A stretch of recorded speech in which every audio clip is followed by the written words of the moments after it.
So let me say good morning, good afternoon, good evening, distinguished guests, esteemed colleagues and friends here in the room, and those joining us via that wonderful global resource we call the internet. More technology. I am pleased that so many of you have chosen to join us, and I should start by expressing my appreciation to you for your interest and for taking the time to be with us today. There are many more joining us online, and we will get those figures for you later, but there are more online participants than we have actually here in the room. It is an honor and a privilege to give these few remarks today as we celebrate this significant milestone, 20 years of Caribbean internet governance. This occasion is not just a celebration of longevity, but a testament to the resilience, dedication, and forward thinking that has made the CIGF a cornerstone of internet governance in our region. When we look back to the early 2000s, the region was at a crossroads in terms of digital development. The rapid global expansion of the internet presented both opportunities and challenges for our small island developing states. The need for a collective approach to shaping the internet's role in our social, economic, and cultural landscape was evident. It was in this context that the Caribbean Internet Governance Forum was born, and as was pointed out by Jennifer, it was a collaboration between the CTU and the CARICOM Secretariat. From its inception in 2005, the CIGF has been a pioneering force in the region. It was the first forum of its kind in the world, dedicated to addressing the unique needs and challenges faced by Caribbean nations in the digital age. This vision was grounded in the belief that the internet should be a tool for empowerment, connectivity, and progress for all people in the region. We need now to pause and reflect after 20 years on whether indeed this has happened and to what extent it has happened so that we can take a fresh guard. Over the past 2 decades, the CIGF has played a pivotal role in shaping the digital landscape in the region. One of its most significant accomplishments has been the development and adoption of the Caribbean Internet Governance Policy Framework. This framework has provided a roadmap for member states, guiding national and regional policy development in areas such as cybersecurity, data protection, and digital inclusion.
and of course, to be online. Thank you, Martin, for taking the time to that long trek to join us here in Guyana. So welcome to the Caribbean.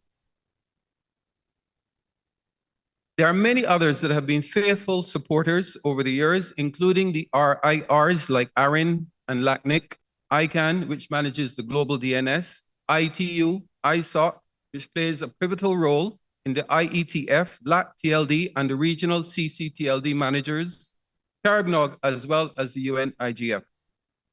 If you are not familiar with any of those acronyms, you've come to the right place. And I've used them on purpose without explanation, because part of the objective here is to get you familiar with some of these organizations, what role they play with respect to the internet, and how you can impact their policy development processes.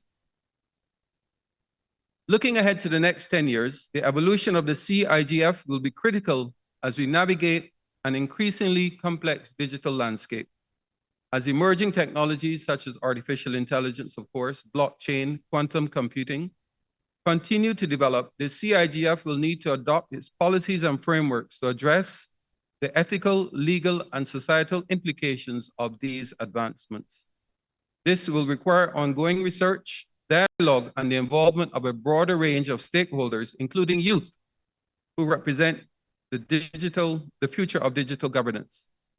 As you can see, we are already moving in this direction as we host the 3rd Caribbean Youth IGF, and Tariq is here to ensure that that comes off this afternoon. And this has also received its own recognition as an NRI by the UN IGF. I must also draw attention to the collaboration that has taken place with other small states as we hosted our 2nd Small Island Developing States, or SIDS IGF, as a side event in the UN SIDS-4 conference hosted this year in Antigua and Barbuda. We will continue to push this collaboration through mechanisms such as the SIDS space that ICANN has agreed to support in its global policy development meetings. These things do not happen by chance. We've been putting a lot of effort into it. They require dedication and commitment. As the saying goes, they don't just fall out of a coconut tree. So if you're following US politics, you will get that reference. A special shout out to Mr. Tracy Hackshaw. I'm sure he's following online for his leadership in the dynamic coalition on SIDS in the UN IGF and ICANN's Governmental Advisory Committee, among other things. And we're pleased also to have the chair of the MAG IGF here with us, Ms. Carol Roach from the Bahamas. Thanks for joining us as well. As we go forward, the CIGF must continue to champion digital inclusion, ensuring that all citizens, regardless of age, gender, or socioeconomic status, have access to the internet and the opportunities it offers. This will involve not only expanding infrastructure, but also addressing the affordability and accessibility of digital services. The forum's role in advocating for universal internet access will be crucial in bridging the digital divide and fostering equitable growth across the region. On the issue of affordable connectivity, I'm surprised that we as yet do not have any local operators on the agenda, operators here in Guyana, to address the issue of fair share contributions by big tech companies. This would be an excellent time and place to do so, and perhaps it's not too late. And I'm happy to speak with you during the break or during lunch. Another key area of focus will be the strengthening of cybersecurity measures to protect our citizens and institutions from the growing threat of cybercrime. The CIGF will need to enhance regional cooperation and capacity building in this domain, ensuring that our policies are robust and responsive to the rapidly changing threat landscape. This will also involve fostering a culture of cybersecurity awareness among the public, emphasizing the importance of digital literacy and responsible online behavior. Finally, the next decade offers the CIGF the opportunity to further assert its leadership on the global stage. By continuing to advocate for the Caribbean's interest in international internet governance forums, the CIGF can ensure that our region's unique perspectives and challenges are recognized and addressed in global policy discussions. This will not only benefit the Caribbean, but will also contribute to the broader goal of a more inclusive and equitable global digital ecosystem.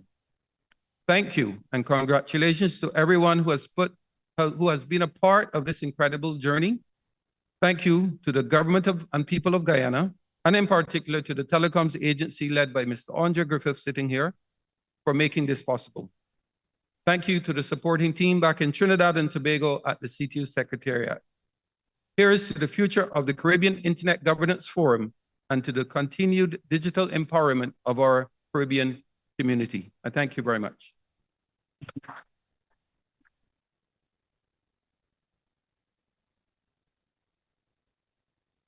Thank you very much, Mr. Rodney Taylor. And I do sure many of you can agree in person and join us online as well. We see the importance of collaboration. And on that note, we have some of our partners' support. Rather, our partners' support makes the 20th Caribbean Internet Governance Forum and also the 3rd Caribbean Youth Internet Governance Forum possible. Once again, let's give a round of applause for ourselves of making this change. I have the privilege now to invite the following speakers to bring greetings from our various partner organizations. Some persons will be joining us online and some of us are here in our beautiful country, Guyana. We have now joining us to the podium. Let us welcome Mr. Albert Daniels, who is the Senior Manager of the Stakeholder Engagement Caribbean ICANN. Let's welcome him.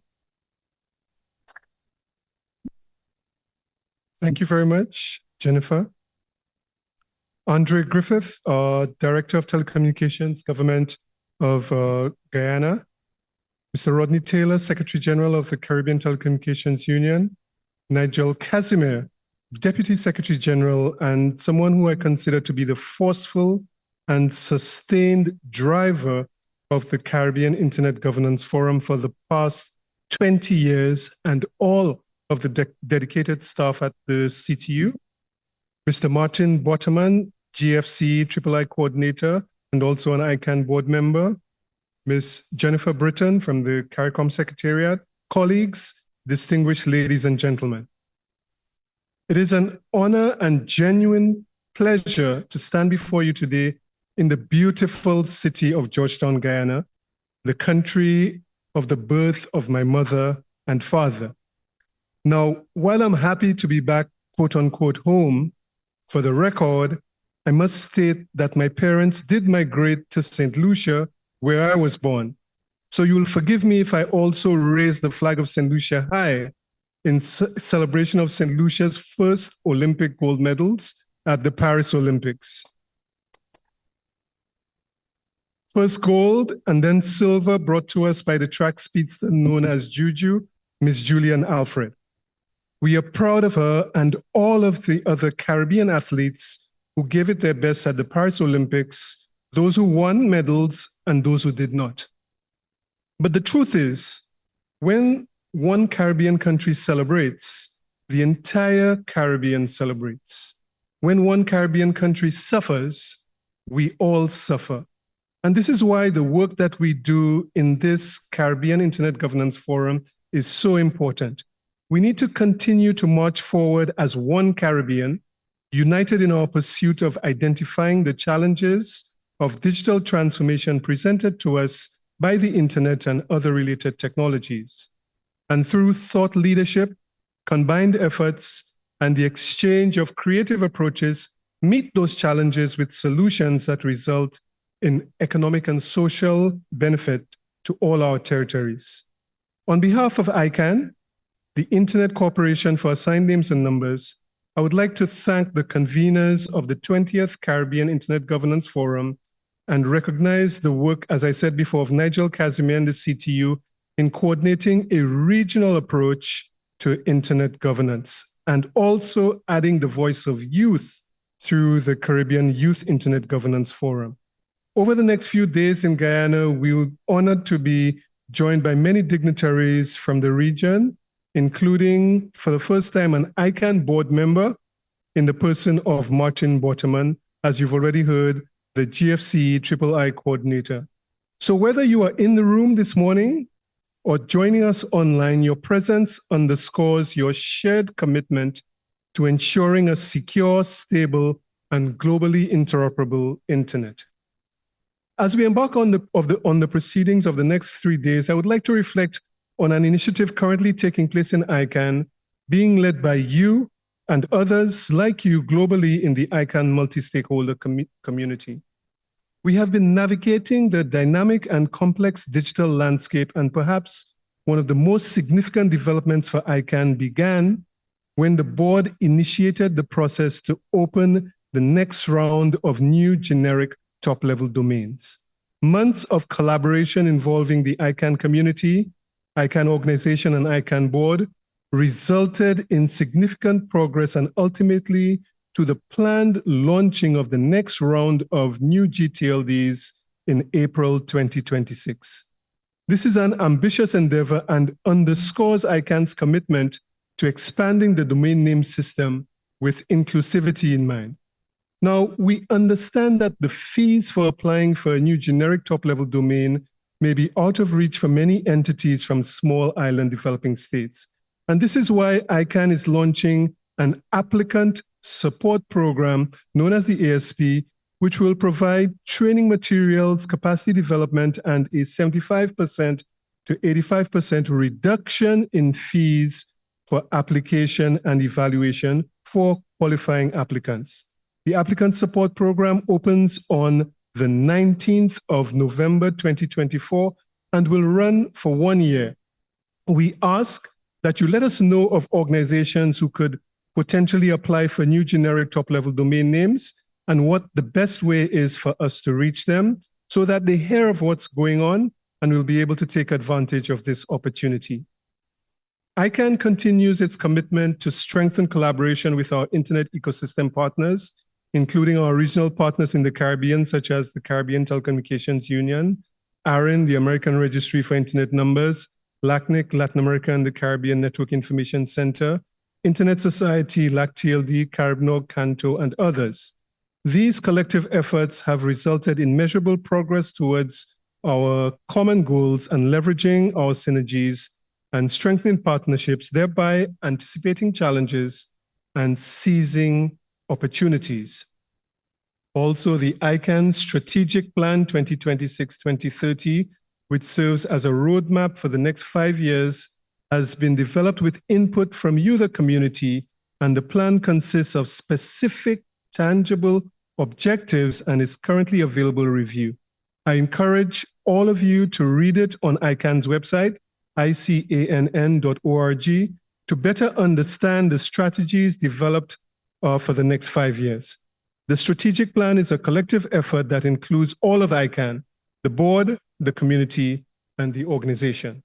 So we wish to thank the CTU for its tireless efforts of collaboration to achieve our shared goals and help us fulfill our mission. And we commit to continuing to support the CTU in any way we can to the benefit of the peoples of the Caribbean within the ICANN mission and mandate.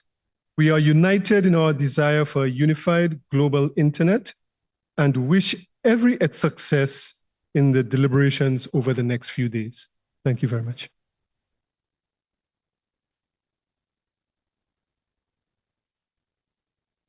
Thank you, Mr. Daniels, for those warm words. I'd like to now invite a few persons that we have online joining us internationally. We have Ms. Paula Otegay, and she is from the multi-stakeholder engagement coordinator, that is, and then that will be followed by Mr. Bevel Wooding. He's also online that is the director of the Caribbean Affairs, and also following that we have Mr. Chen Gitai Masengo, who is from the head office of the UN IGF Secretariat.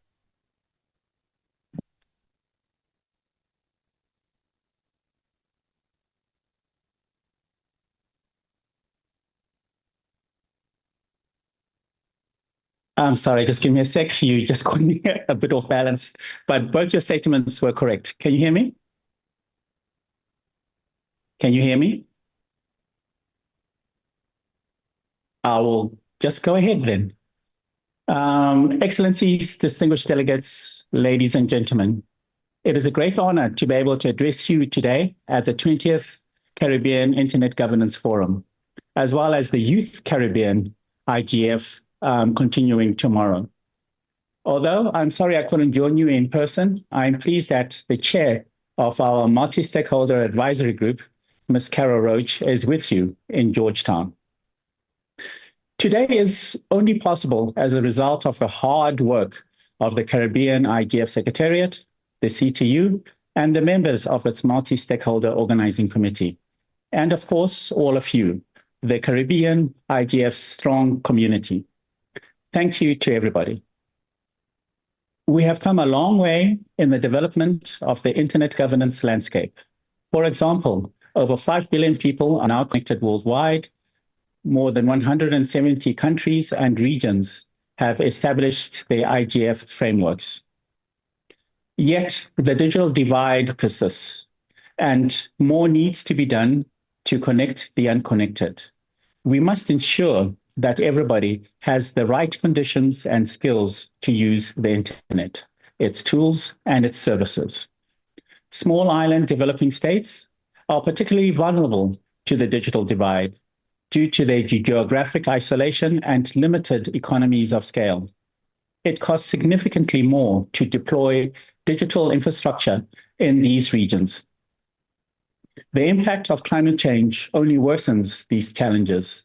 Its visible effects, such as rising sea levels and more frequent natural disasters, constantly threaten infrastructure, making it even more difficult to maintain reliable connectivity. Yet SIDS are rich with potential, especially in human capacity. Their innovative solutions to bridge the digital divide are a valuable lesson to the world in the ways to strengthen our digital ecosystem.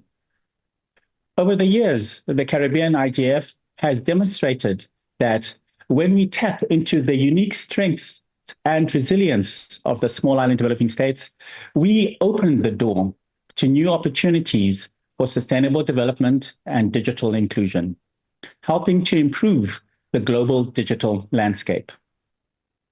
With a well-organized Youth Caribbean IGF, the region is excellently positioned to navigate towards a sustainable digital future.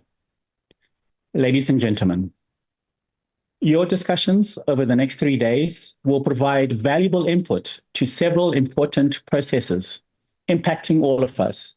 These include informing member states' negotiations to shape a global digital compact and contributing to the preparations for the 20-year review of the World Summit on the Information Society, WSIS.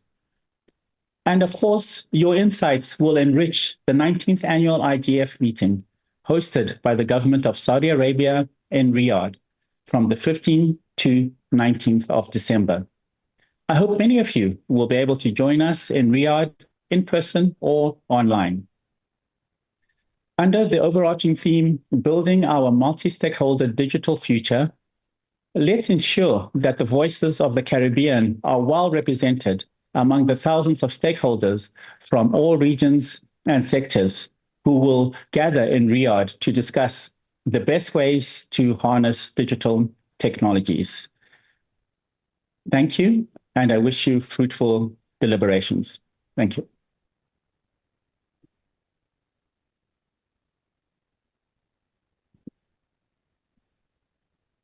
I do believe for the next 3 days, we will have fruitful discussions, and many of you would agree that we want to see Guyana and more so the Caribbean move forward with regards to the internet as well.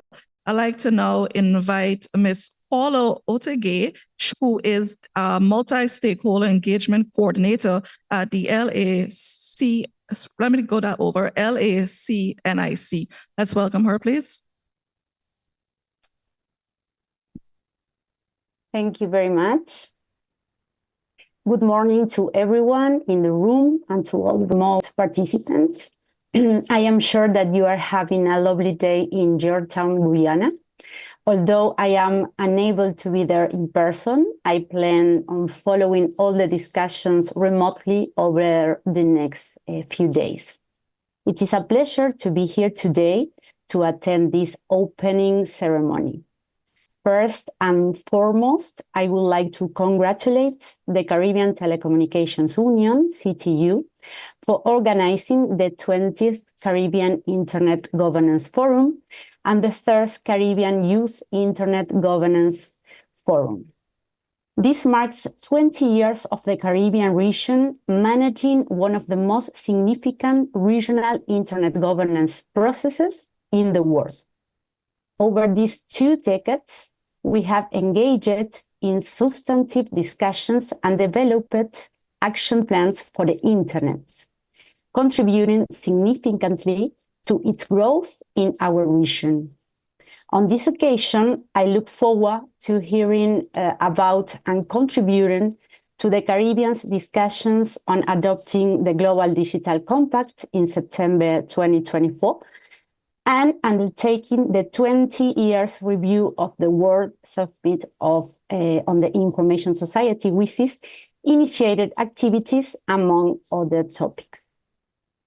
It is always a pleasure for LACNIC, the Latin American and Caribbean Internet Address Registry, to participate and contribute to building a regional community for a better global internet and to share our effort focuses on developing a stable, open internet by strengthening technological capabilities and applied research in Latin America and the Caribbean.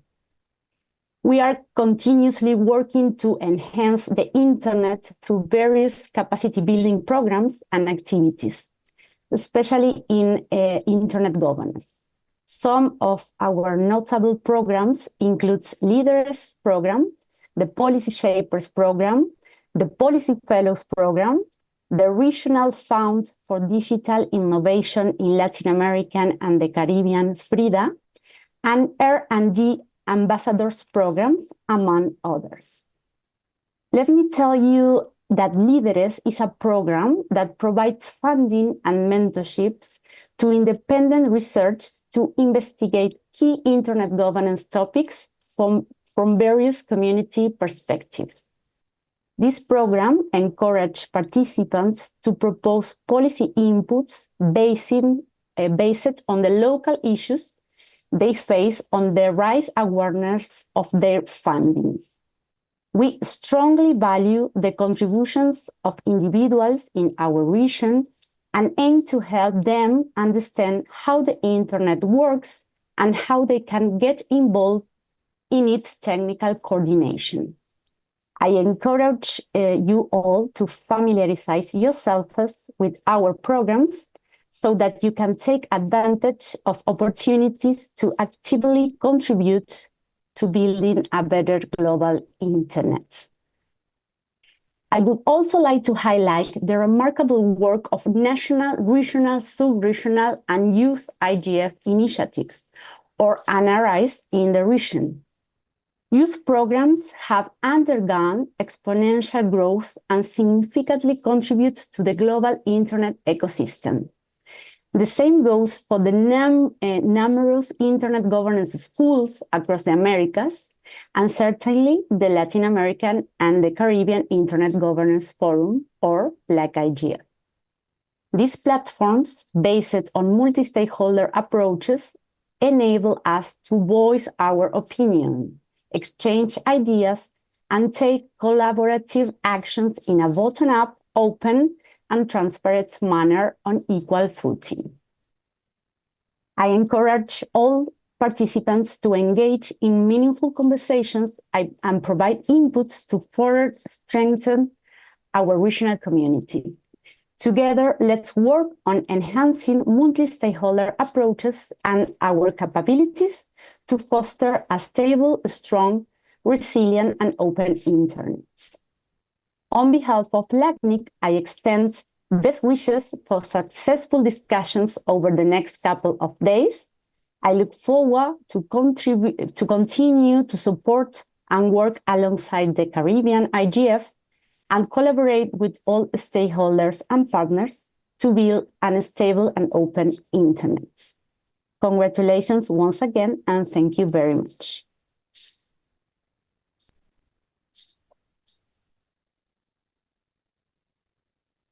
Key words for today: enhancement. Ladies and gentlemen, our next speaker is no stranger to us. Mr. Andre Griffith is associated with the Guyana Telecommunications Agency, GTA. He holds the position of CEO, Chief Executive Officer, and has been actively involved in the development and regulations of the telecommunications sector within our beloved country, Guyana. Under his leadership, we can see that he has worked on initiatives to improve the areas of telecoms infrastructure and also increase access to services, and also to ensure that regulations keep apace with technological advancements. Mr. Griffith will be delivering the feature address on behalf of the Brigadier Retired Honorable Mark Phillips, Prime Minister of the Cooperative Republic of Guyana. Ladies and gentlemen, let's now welcome Mr. Andre Griffith.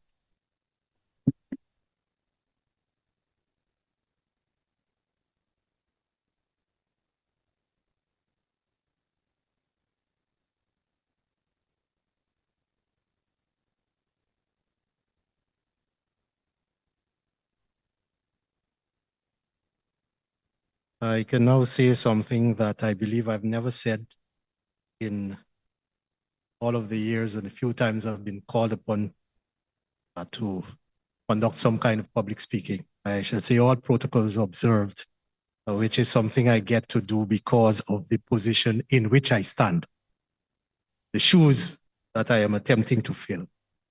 I, first of all, it's my duty to extend to you regrets on behalf of Honorable Brigadier Mark Phillips, the Prime Minister of the Republic of Guyana. Those of you who live in Guyana may be aware that the PM was called away at short notice to represent us in the Dominican Republic.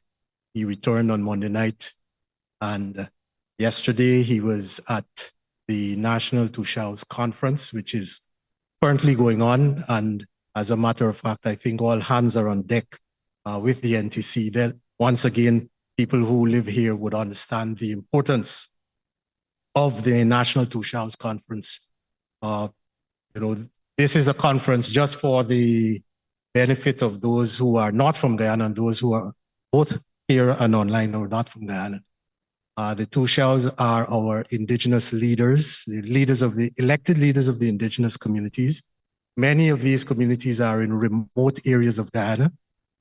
And although as public authorities, we are encouraged to go out to communities to meet people where they live, and so to be, in order to be more responsive to them.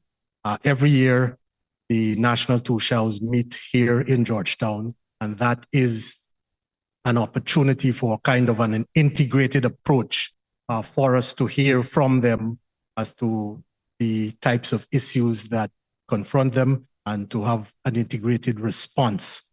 As I said, all hands are on deck, and even though yesterday was the dedicated day for Office of the Prime Minister, throughout the entire week, indeed, we are all encouraged to be there, to go beyond the level of interaction that can happen in a limited period, 1.5 to 2 hours. So PM's plate is full. He could not be here, and he did ask me to deliver some remarks styled as on his behalf, but obviously I'm not a politician, and therefore there's a limit to the extent to which I can deliver those kinds of remarks, but I shall try my best. I just spoke a bit about the National Tushals Conference, and indeed there was a reflection of the importance of that event, or the importance of this event, to the proceedings of that conference. But before I get into that, I want to read the CTU's working definition of internet governance, which I very hurriedly copied this morning. Some of us, I had an accident with my barber recently, so I've shaved off the gray. But I'm as gray as Albert, as gray as Martin, and Rodney's catching up to us, even though he's a little older than I am. But if you've been around in this space for a while, there was a time when internet governance was about basically management of domain names, management of the domain space, the root servers on the internet, and so on. and us old heads, as a matter of fact, at first I heard internet governance, I thought, well, the scope of this conference seems to be a lot more than I understood internet governance to be back in those years when we accessed the internet over dial-up. A modem was, I think a modem was a premium feature on a computer, those kinds of things. And we had in this country, if people remember, what everyone knew as the proxy server, because we controlled content. We controlled content centrally, or access to content. So 20 odd years later, this is the definition which I have from the same policy framework that the SG spoke about. So it defines internet governance as the development and application by governments, the private sector, and civil society in their respective roles, and the development of these entities of shared principles, norms, rules, decision-making procedures, and programs that shape the evolution and use of the internet.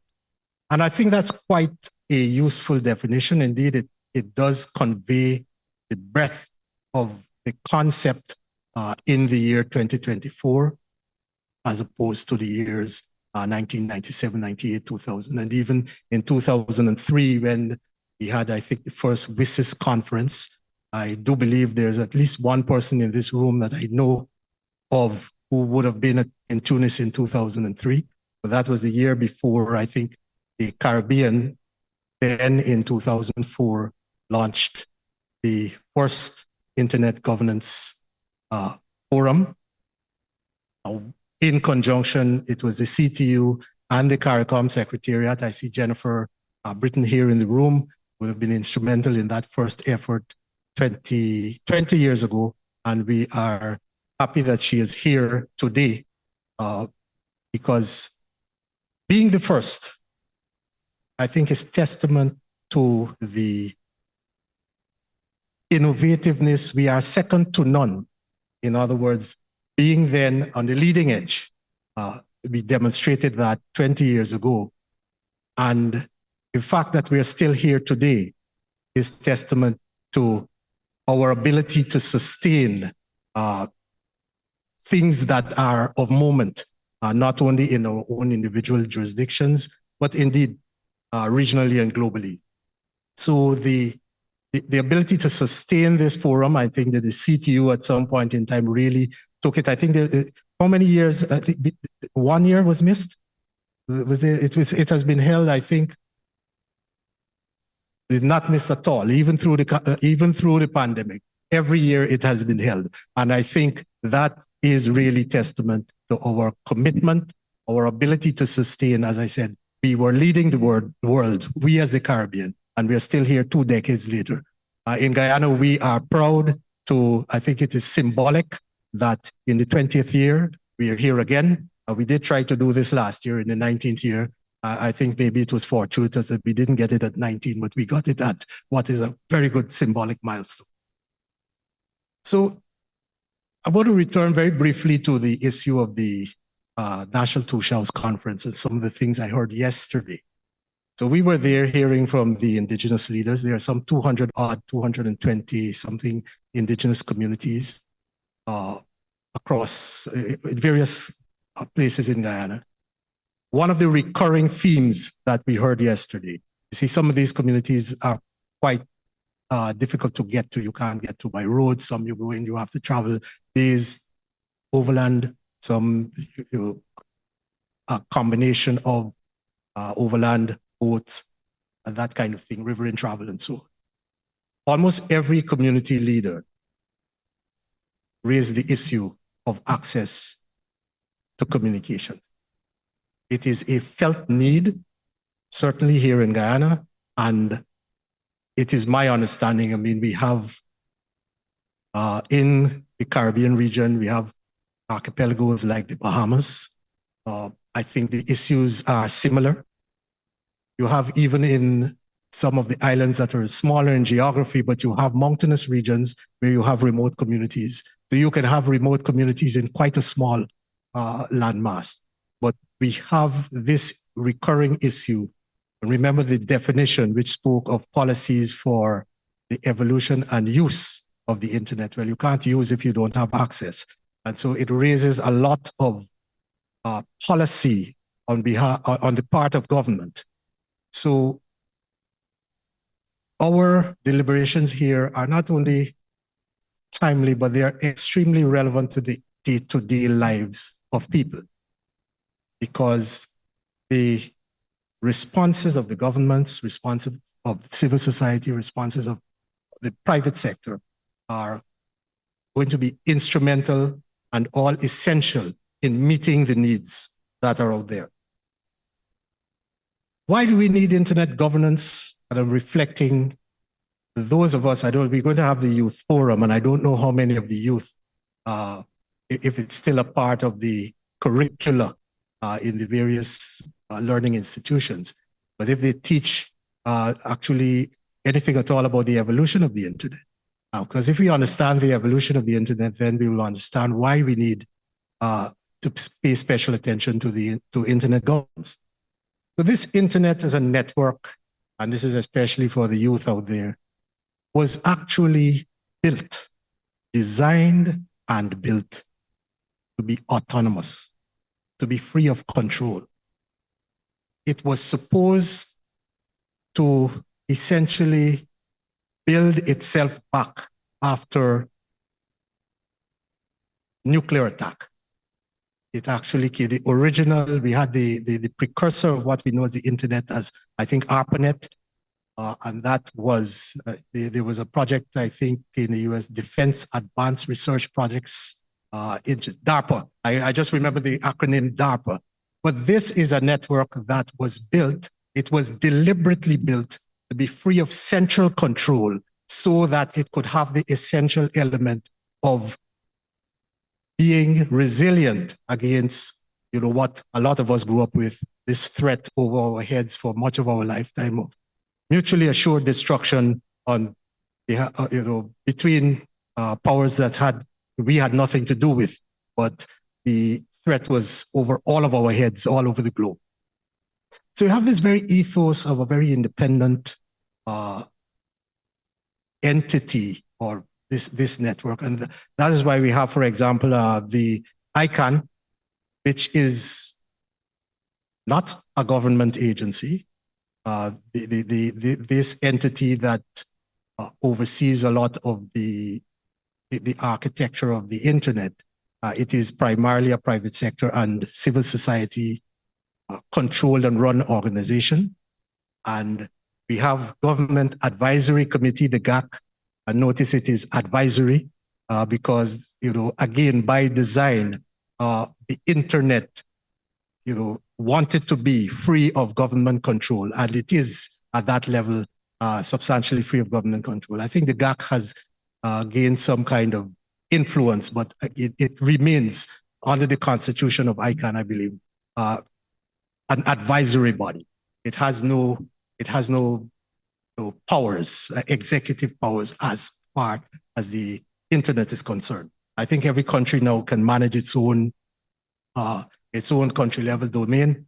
We have Raymond Khan in the room, who has been in the forefront of that. I see Raymond, he's been here with the .gy domain, managing that for maybe since I was a Boy Scout. I don't know, long. So we have this independence.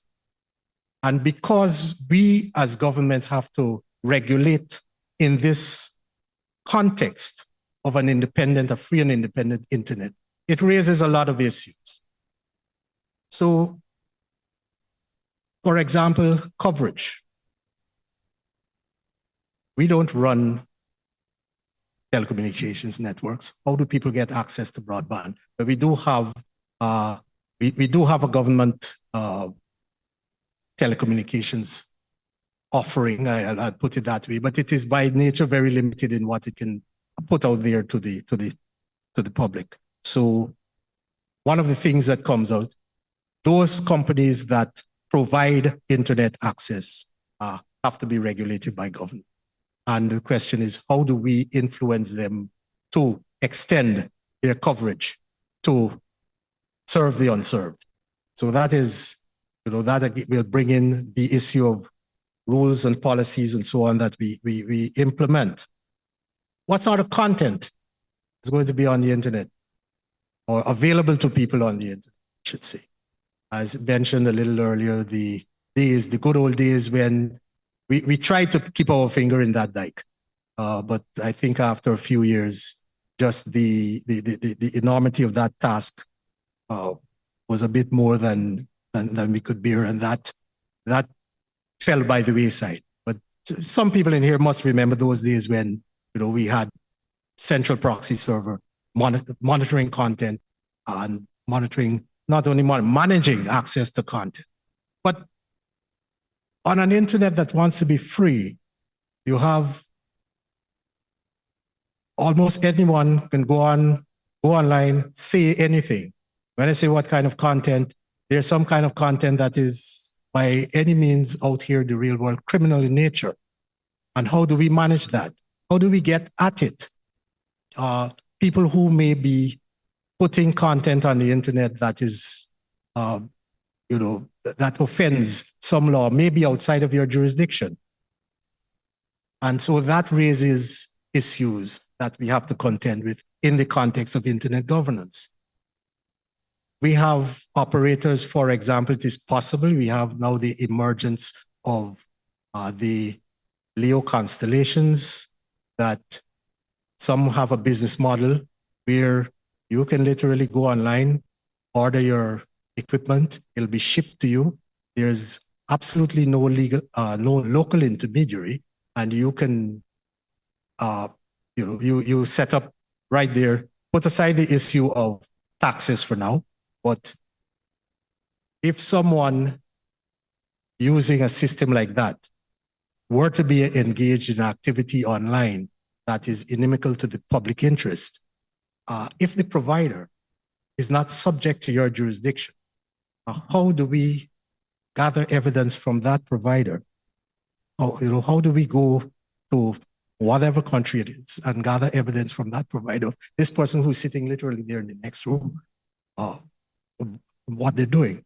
So again, this very coming out of this culture of autonomy, coming out of this country, culture of freedom, the regulatory issues, some of the regulatory issues that are raised are non-trivial to deal with. That same business model, if you are accessing a service that is exclusively provided without local intermediaries, how do we treat with consumer protection? How do we treat with that if they're not subject to the jurisdiction of the local regulator, which deals with consumer protection? Cybercrime, the Secretary General raised the issue of fair use.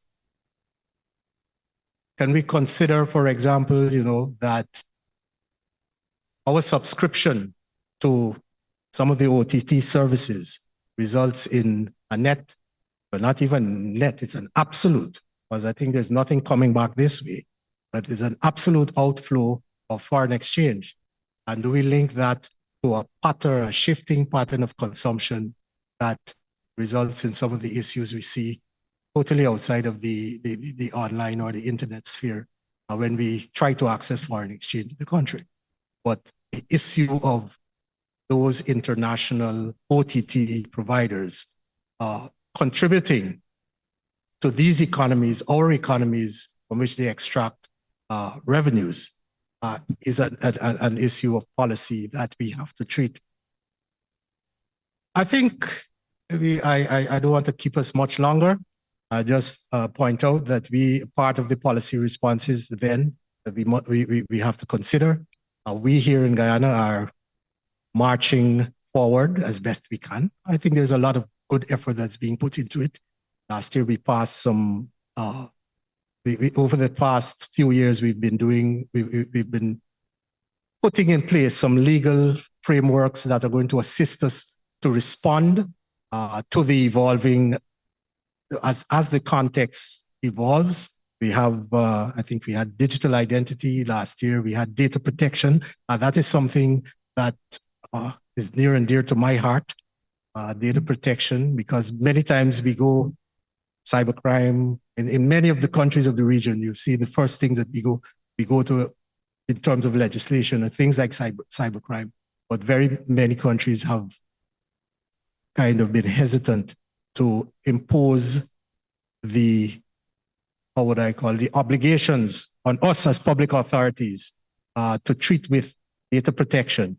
In other words, we're quite happy to impose obligations on the citizens, but we don't impose obligations on ourselves. But we, in Guyana, we have passed the Data Protection Act. I know that the whole infrastructure for data protection is currently being established. We had as well last year the Electronic Transactions Act. So we are trying to to run into the 21st century, which started quite a while ago. So as we go forward over the next few days, I trust that we shall have some fruitful deliberations. I would just want to close by observing, you know, the IGF, we're going to have, as I say, a lot of deliberations. Maybe one of the reasons that we've managed to sustain it for 20 years is because we're good at talking. But I think the evidence is that we have done a lot more than talk. We have the policy framework, we have the legislative frameworks up and down the Caribbean. So we've got a lot more output than talk. But talking is a necessary prerequisite. And let us follow it with action. Ladies and gentlemen, thank you very much.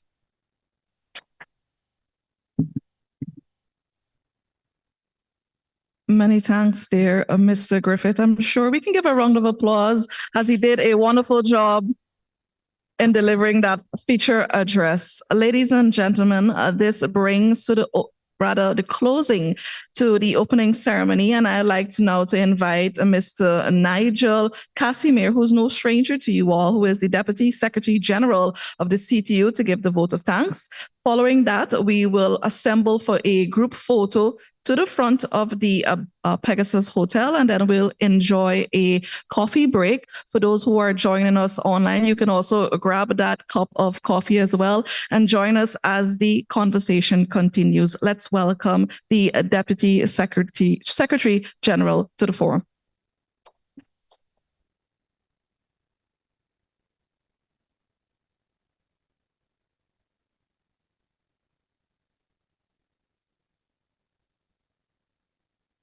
Thank you very much, Jennifer. Well, I will stand on protocols previously established as well. Basically, just to say a few words of thanks to persons who helped to make this opening ceremony, and in fact, this Internet Governance Forum program possible. The SG in his earlier statement did identify a lot of the stakeholders and say thanks as well. So that helps me to be a bit more brief, especially since we had a slightly late start. First, I'd like to thank the Director of Guyana's Telecommunications Agency, Mr. Andre Griffith, for stepping in for the Prime Minister, who was unavoidably detained from our very much, Andre, for stepping in and for sharing the local perspective. You highlighted a lot of the concerns about the infrastructure and the access infrastructure in particular. And I'm happy to say that on the third day of this 20th CIGF, we will have a special session that will look at the Guyana local situation, and we will be focusing on the status of infrastructure and how we track and plan for its further development. So you are invited to participate in that. I'd also like to thank the government of Guyana for hosting us here. As was said, this is our 20th edition of the CIGF, and the first was held in Guyana at the same hotel, not the same building, but certainly at the same hotel. And I'll be going through a bit of that after the break with you as we do some reflections on the 20 years of CIGF.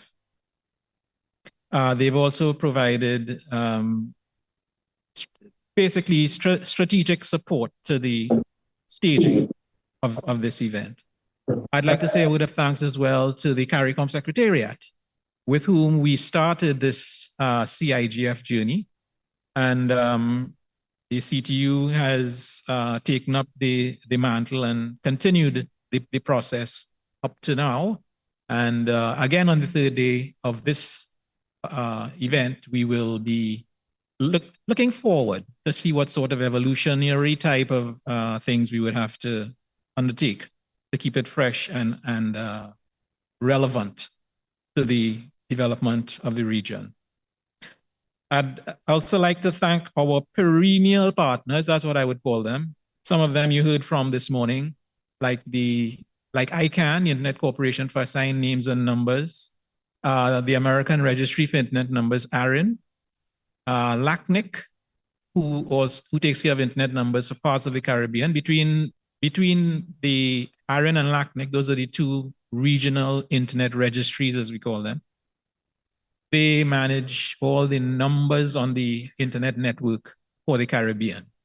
So between those two, they cover the whole Caribbean. They've both given sterling and sustained support to internet development in the Caribbean in concert with the CTU, and we are very happy for that. The UN IGF as well, we've developed a liaison with them over, I would say, over several years. And our work in the Caribbean feeds into the global IGF effort as part of their national and regional initiatives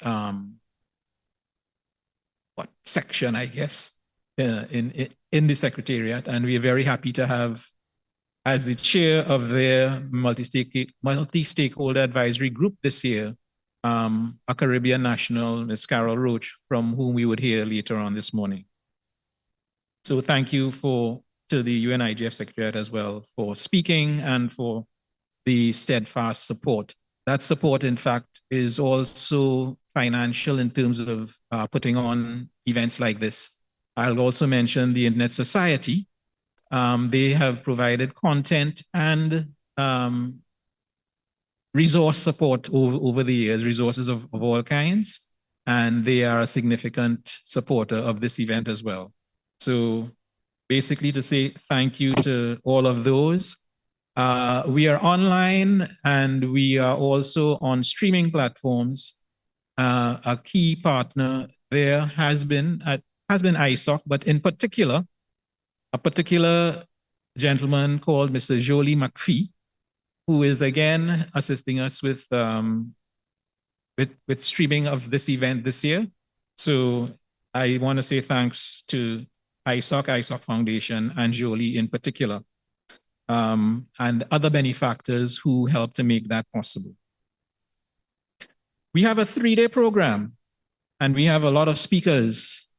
I want to thank in advance all the contributors into the agenda, part of which is the Caribbean Youth Internet Governance Forum. We have a Caribbean Youth Network that the CTU has started, and it is the members of that youth network who have put together the program for the Caribbean Youth Internet Governance Forum. So thanks is also due to them for their work, for their commitment, and for the content that they will provide. Finally, for the moment, I'd like to thank everyone in attendance in person and in attendance online. You are very much encouraged to intervene and participate fully in all that we would be discussing over these 3 days. The objective, of course, is for the benefit of the Caribbean and therefore for your benefit directly. And your input is needed in order that the outputs are what we expect. So SG, on behalf of the Secretary General, and in fact, I'd also like to thank our local hosts. This is an innovation that we've put in. We've tried to get local hosts involved in the staging, and especially young people. All right. After 20 years, it's time for us to introduce and give way to the the new generation, the next generation. So this is part of the reason for spawning the youth forum and encouraging young people around the Caribbean. So thank you all for attending, and I look forward to your full and active participation over these 3 days for a successful event. Thank you.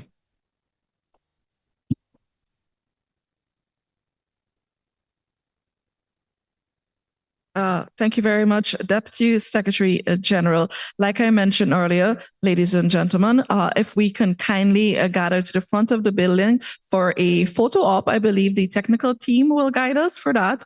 And then we can reconvene at 11 a.m. to commence the forum as we move forward. Thank you.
Can I commence today's activities?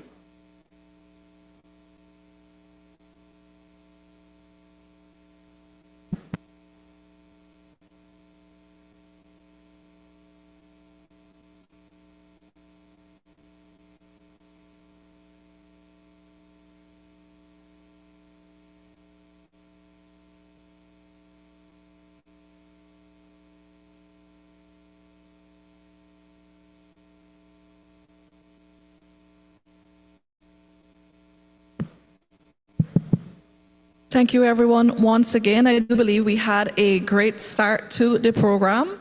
Just to lighten things up on my end, many of you enjoy coffee. I do too. So many of you are within the ICT sector. This is a little joke that I do enjoy.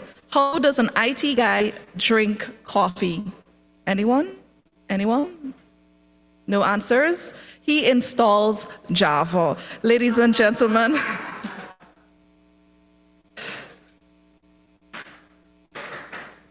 Ladies and gentlemen, it takes me great privilege to now invite again Mr. Nigel Casimir, who will provide an introduction to internet governance and a reflection for the 20th year. Let's welcome him to the floor.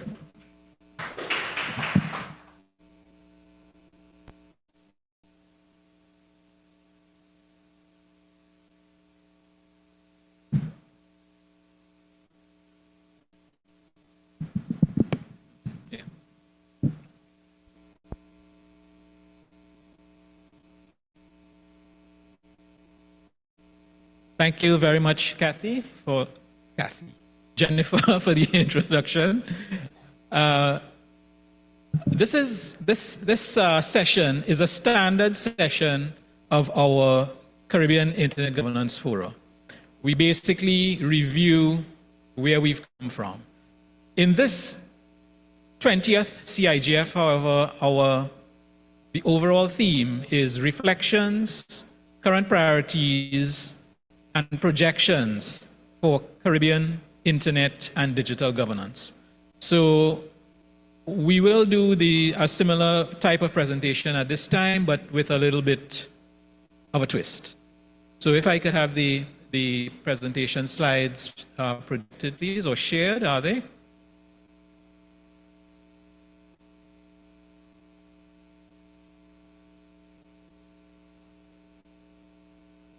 Thank you.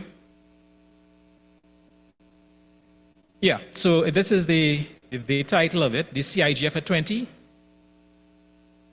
I'm looking at reflections, priorities, and projections. Essentially, we'll do a very quick review of our journey here, talk a bit about some of the current approaches and initiatives, and look forward to the future as well. I'll also take a little time to put this event, this 3-day event, in perspective in terms of how it fits into this whole approach. The CTU, Caribbean Telecommunications Union, of course, is the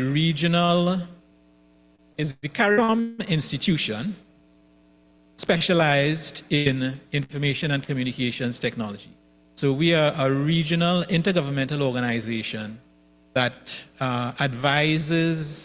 created basically to advise our governments on initially telecommunications policy, but it has evolved to ICT policy. So in doing this kind of overall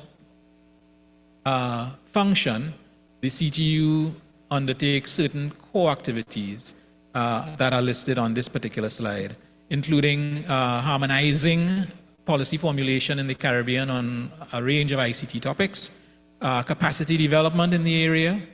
From time to time, we also coordinate the implementation of regional ICT projects. These projects might be small ones in a sub-region. They might be funded by donor agencies like World Bank or IDB or sometimes the EU as well. But that happens as we might need to have projects implemented. We represent the Caribbean at international fora, and we look forward as well to the evolution of technology to predict or anticipate the impacts and the uses of emerging technologies. So that's the industry watch function. As far as the internet governance area is concerned, we've been seeking to harmonize policy development in this area, so it'll fall squarely under item number 1, ICT policy harmonization and formulation. So it's been said a few times already this morning that the first CIGF was held in 2005, and that was a time when the UN, I think, had recognized the impact of the internet on the world, and the Secretary General at the time, Mr. Kofi Annan, convened this event that was called the World Summit on the Information Society. It was held in 2 parts. In 2003, the first session was held in Geneva, and in 2005, the second session of that WSIS was held in Tunis, in Tunisia. So the CIGF got started at a time when Caribbean countries were preparing for the second and final session of WSIS, which was in like November of 2005. And what we did, meaning the CTU and the CARICOM Secretariat at the time, was we got together and created a forum in which representatives of various stakeholder groups, not just governments, which, given that CTU is an intergovernmental organization and CARICOM itself is as well, but we brought in stakeholder representatives from private sector, from academia, from civil society, and so on, to discuss some of these issues going to the World Summit and to try to harmonize or develop harmonized positions for our Caribbean nations going into this global forum. So the CARICOM Secretary at the time had formally requested the CTU to address IG issues, internet governance issues, in that context, and we had the first one. And the way it was approached was, as I mentioned, formulating regional positions, but also because, as one speaker mentioned this morning, internet governance is more than just infrastructure. It now encompasses, well, it always did, but now the non-technical aspects are prominent, and one might even say those are the more prominent issues regarding use of the internet. When you think about things like cybercrime and gender issues and inclusion, all these sorts of things are beyond the technology. The technology is there, but is basically getting people to use it. So what we sought to do was identify and focus on the Caribbean priority issues. And back in 2005, of course, the big infrastructure was the priority. Andre Griffith, in his talk this morning, mentioned that infrastructure is still an issue for Guyana, Guyana being much larger than most other CARICOM countries, whereas we basically tend to have more small nations who have less of a challenge reaching far-flung areas. So we've always focused on what are the priority issues in this full range of internet governance matters that had to be addressed. And since 2005, after that initial staging of the CIGF, what we've sought to do in developing policies and so on is also using those policies developed to spur the development, further developments of the internet, in guide and spur for the development of further internet infrastructure, networks, and services in the Caribbean. And that involves sometimes developing projects. We always like to use the internet exchange points as one prime example, and also building the capacity of our technical and our civil society resources as well in use and development of the internet. So our goals have always been harmonization, focusing the priorities for the Caribbean, and driving internet development and use in the Caribbean. So this Caribbean Internet Governance Forum is the first and longest running regional internet governance forum, because we did it first time September 2005 in the building across there, before the second session of WSIS, of the World Summit. That took place in November, and at that summit, it was decided that the UN would have an annual forum thereafter, which they call the Internet Governance Forum. And we call that the Global Internet Governance Forum. And when the UN did that, then many countries and regions of the world began to have their own national and regional Internet Governance Forum. But we had started in 2005, and we've continued ever since then. So I think we are happy to say that the Caribbean led the world in this regard. It is a multi-stakeholder forum. It is non-hierarchical, meaning we have representatives coming from all the stakeholder groups, governments, private sector, academia, technical community, civil society, and so on, as I've mentioned before. Non-hierarchical means we all gathering on the same footing. We are putting our perspectives, opinions, thoughts into a discussion and drawing conclusions for common benefit. And that is the way that the internet has evolved, grown, and prospered since its inception in a multi-stakeholder environment. And notwithstanding its huge, cross-cutting, fundamental impact on every aspect of life these days, it has still that multi-stakeholder element of its governance has maintained. And one of the issues, in fact, this year at what we call the multilateral level, at the UN level, is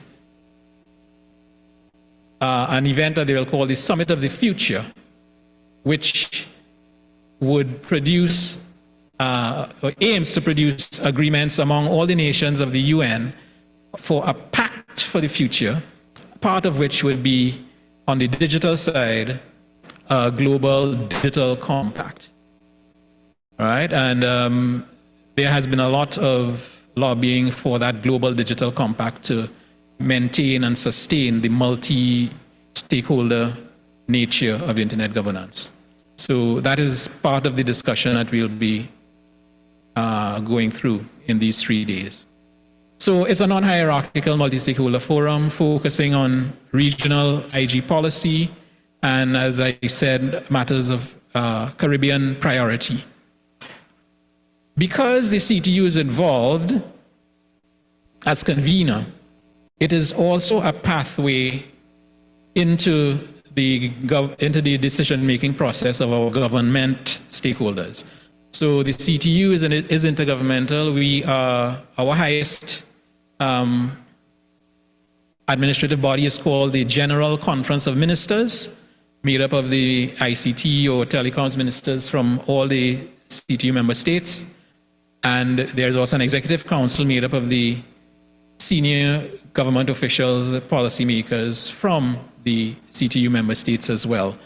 So when the CIGF in its multi-stakeholder format proposes or develops internet governance policy that is recommended for Caribbean consideration and adoption, we can and have passed it through the CTU hierarchy for the attention of the ministers and subsequent influence of policy development at the national level.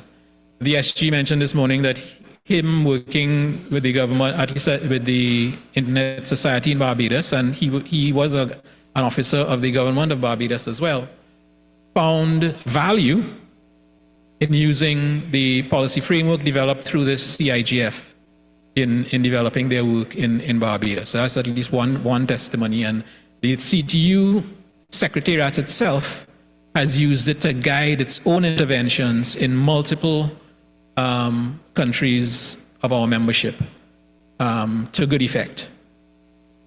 So it's a pathway into the policymakers.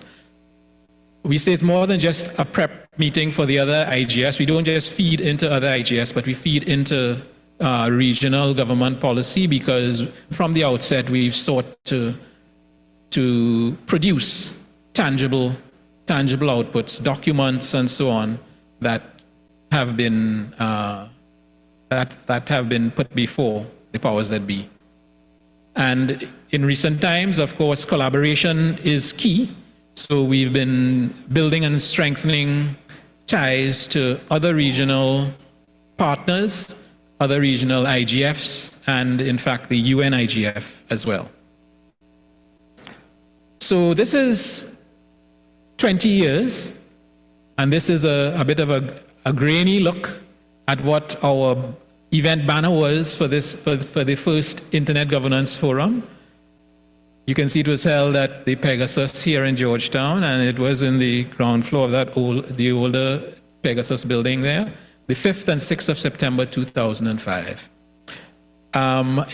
The special piece I have in this presentation is some pictures from previous stagings of the CIGF in a short video here. The very first regional Internet governance process started right in the program and led to the second phase of business back in 2005.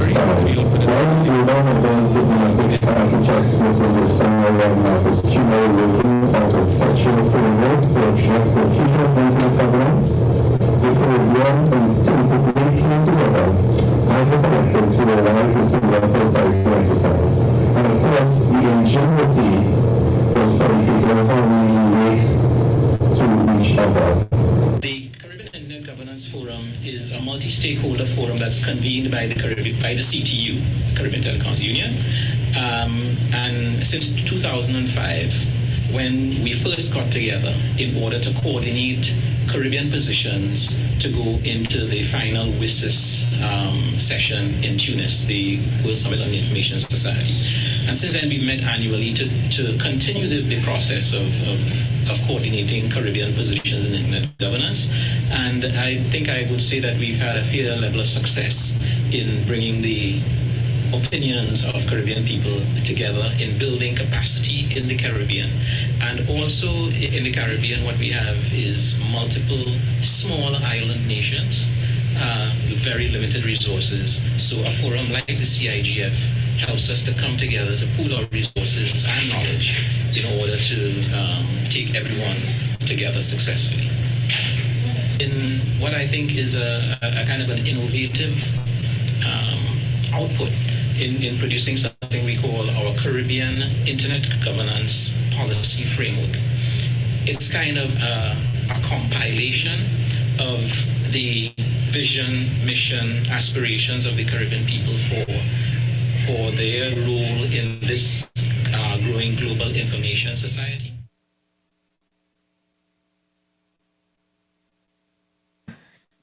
Thank you. We'll put the video on the event page of the website, on the event page on the CTU website, so you can look at it at your leisure. But what you saw there was pictures from some of our earlier stagings. There was a particular one where several of us were standing in front of some flags. That was at the 15th CIGF. It was held in Port of Spain, Trinidad and Tobago. And what we did at that time was recognize the efforts of many persons from the Caribbean who had worked in internet governance locally, regionally, and internationally as well in some of the internet organizations. and I think there was one person from Guyana in that list, in that picture that came up. That would have been Mr. Lance Hines. He has worked in, in the civil society sector, in the government sector, and so on, in internet governance in multiple organizations. So from the CTU's internet governance activities over the 20 years, we've now had 20 fora like this. This is the 20th.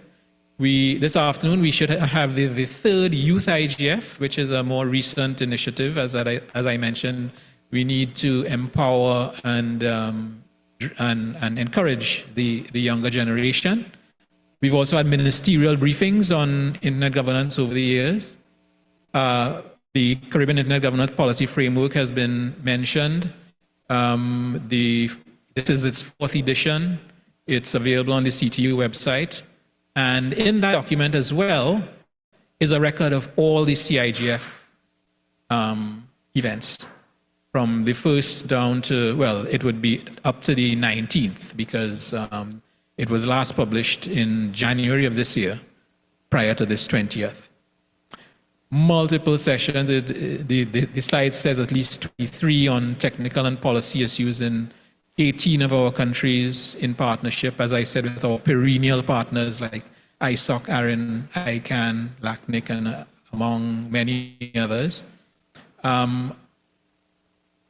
In the Americas region, there is also another initiative building capacity in internet governance called the South School on Internet Governance. It is driven by some persons out of Argentina, actually, and they take that school through Latin America and the Caribbean. And I think there's been one staging of it so far in the Caribbean, and it was in Port of Spain in 2014, and the CTU played a large role in convening that. Net exchange points have grown from 0 to, I'm not sure exactly what the figure is, but it's somewhere between 14 and 18 around the Caribbean at present. And that, the strengthening of those internet exchange points continues to grow, because it is seen that strong internet exchange points would help to drive the development of local content. And of course, we've contributed to multiple proceedings on internet governance matters around the world. From time to time, too, we've published guideline documents on different matters in internet governance, IPv6 conversion, IXPs, and a cybersecurity policy framework among the highlights there. In terms of cybersecurity, that has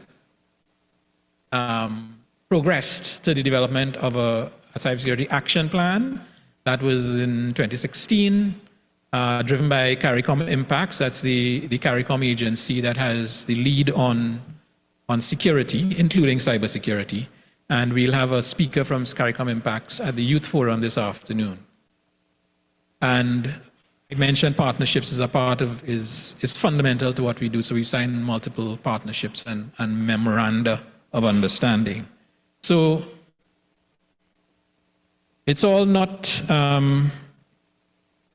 wine and roses. There have been some challenges that we have identified, notwithstanding that we have managed to move or make progress in terms of internet governance and internet development in the Caribbean. We've noted a few of the challenges. One is the visibility of internet governance at the national and governmental levels. I think it's fair to say that we've had stronger participation from stakeholders other than in government. This is not to say governments have not participated, and they have. But the strongest voices in advocacy typically are not from the government side. It's people who would want to influence government policy, right? So we found that we at the CTU Secretariat would like to see greater visibility and input from the governmental stakeholder in the regional processes.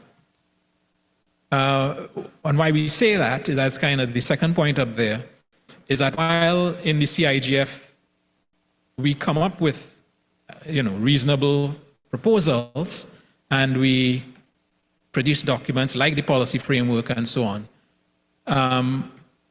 what has been the impact on national policies from use of that document, right? And this is a shortcoming that we found, and this is one of the things that we want to do in the very near, starting now and going into the future, is developing some metrics to measure the effectiveness of the CIGF and its work. All right, we still see some lack of capacity in IG around the Caribbean, and I say that because our inputs tend to come from what I would call the usual suspects.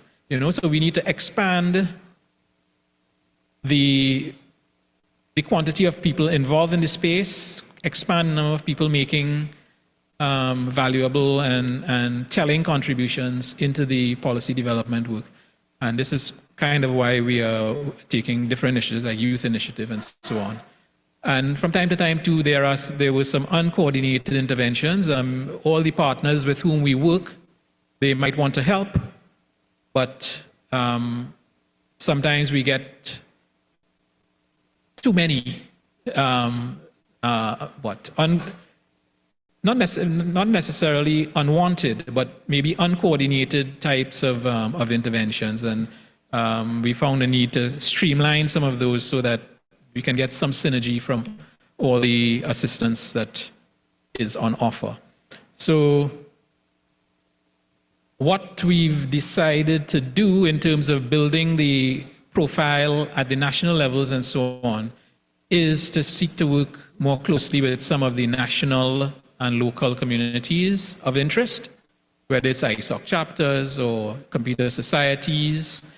We try to develop national internet governance fora in different countries of the Caribbean, and you'll be hearing a couple of reports as soon as I am done from some of those. And from engaging more at the national level, we want to involve them more in implementing internet governance activities as well. All right, things like awareness building, advocacy, development of security infrastructure like certs and CCerts, strengthening the operations of our country code top-level domains, and also in implementing specific projects that might be on the cards. I mentioned already cybersecurity, IXPs, and so on. Tomorrow, we'll be looking at some of the internet standards that are being recommended for greater implementation. And at the end of the day, we will be seeking to identify some specific projects or initiatives that we can undertake to spur that type of adoption. So that's right in line with the type of approach that we are taking at present. Part of what we're doing as well is getting more multi-stakeholder participation in the organization of the CIGF. The CTU has been the main convener over the years, and notwithstanding that we've sought to involve the multiple stakeholders, and we have done so, we are evolving the structure further such that the CTU is not necessarily the main convener, but we will have a team, and is a sustained team of representatives from the various stakeholder groups working together in a multi-stakeholder organizing committee. And as the diagram shows, that multi-stakeholder organizing committee will have representatives from governments, private sector, academia, technical community, and so on, supporting the work and the further development of national IGFs, national multi-stakeholder groups. And at the national level, each of these stakeholders there would be represented, and they would be undertaking specific activities as suggested there, things like consultations, planning, capacity building, mobilization, and so on. So this is where we are right now. For this 20th CIGF, we convened a multi-stakeholder organizing committee, and part of our discussion on the third day will be how do we sustain that going forward and sustain the operations and growth and effectiveness of the CIGF. So looking forward, continuing some of the thrusts that I mentioned. As I said, sustainable multi-stakeholder arrangements, sustaining the linkages with other IGFs. And very last point on that, developing CIGF effectiveness metrics to gauge our progress and success. All right, so that is some of the thoughts that we have at present going forward. Related to those overall objectives going forward, for this 20th CIGF, we reflected on the achievements. We'll be discussing and building capacity, particularly tomorrow when we go through the internet standards sessions. We'll be reviewing our IG policy priorities in all the sessions. We'll continue, of course, with our youth outreach, and the youths will take over this afternoon in terms of leading the program. Continuing enhancing the growth and liaisons with our national IGFs and with the LAC IGF and the UN IGF. And also the last substantive session on Friday, we'll be looking at strategic and operational plans for the CIGF going forward. How do we need to evolve it? So this is kind of an overview of what the run of the show for the 20th CIGF would be. And what can you do is to get involved and make your voice heard.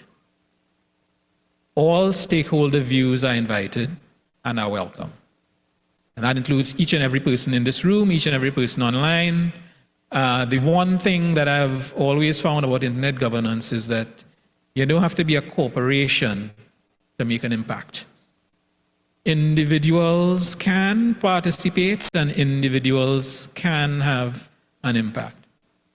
There is one individual from St. Lucia who has a very strong civil society perspective on everything we do with respect to the internet, and has been very, very influential in some of the policy recommendations that have come out of the CIGF, and also even at the global IGF. So all stakeholder views are invited and welcome. You can follow the internet governance content on the CTU website, ctu.int. Actively participate, as I said, in this event and its panels, and even afterwards, you can always submit comments and feedback to the CTU Secretariat at the email address cigf@ctu.int. We also have on the CTU website a discussion forum. It isn't really too active right now, but that could possibly be part of the developments that we discuss on Friday. But the CTU website is a good place to use to get involved. So that's my time, as some people say. I hope that the little review, reflections, and the overview of what our 3-day program would be like was enlightening, and we could probably move on now to get reports from... Oh, we have a question, sorry. Yes, thank you, Nigel. I wanted to emphasize that all of the sessions, even the presentations, we want to hear from the audience if there are any questions, if there's any clarifications that they need. So we want to make them as interactive as possible, even though they're presentations. So I just wanted to ask to what extent, even though I'm from the CTU, mentioned in my remarks that I actually used the Internet Governance Policy Framework while I was with the government of Barbados and also serving as chair of ISOC. But that is something that you would not have known unless I told you. And I'm wondering to what extent can we strengthen that, the opportunities for feedback, whether it's we go out there doing surveys or and so on, to what extent is it being used and to what impact is having? We know very clearly that we can count the number of internet exchange points that have been established since we've been advocating for that. Perhaps some more research on what has been the reduction in international transit as a result of these IXPs and how that has impacted the internet ecosystem here in dollars and cents. So I'm just wondering to what extent we can strengthen that and also, again, to get feedback. Here we're talking today about, I mentioned all the acronyms in my opening remarks. To what extent, say the people in the audience who have heard these terms before, understand internet governance, the 20 years that have we been doing it, is there greater awareness within the region on internet governance issues and so on? Is there greater participation in IG policy development internationally? Thanks. Thank you.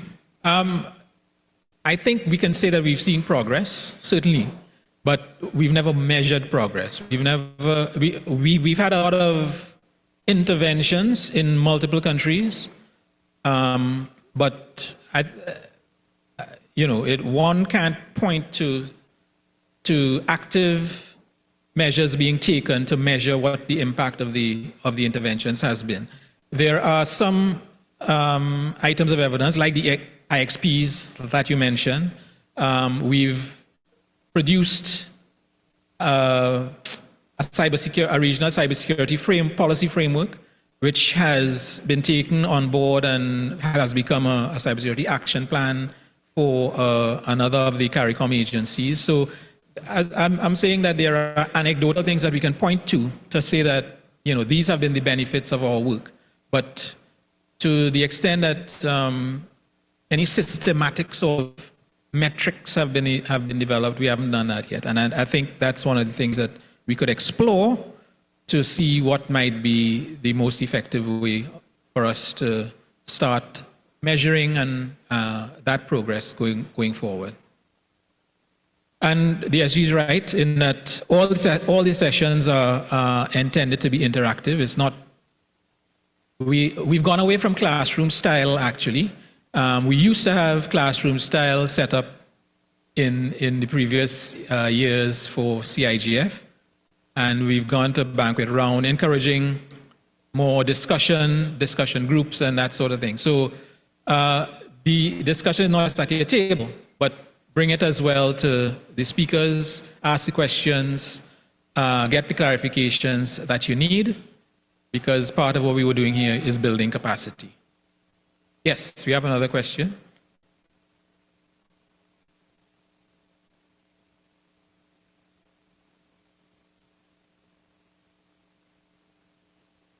What you do is now even audible for the people online.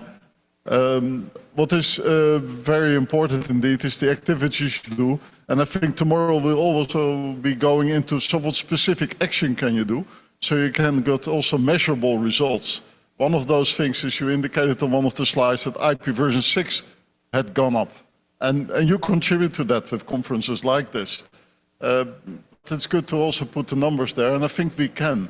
Yes. DNSSEC adoption, RPKI adoption, all these things, real practice. What you can't measure is the disasters you prevent by your collaboration. But yes, you can measure how sturdy you make. So I really like that. And I hope that also tomorrow we get more practical input for opportunities to measure progress of the excellent work you do here. Yes, hopefully indeed. We do get reports from time to time, but it's not been from the regional internet registries in particular, from ARIN, from LACNIC, the ones who track things like IPv6 adoption, and sometimes from ICANN as well, for things related to the DNS.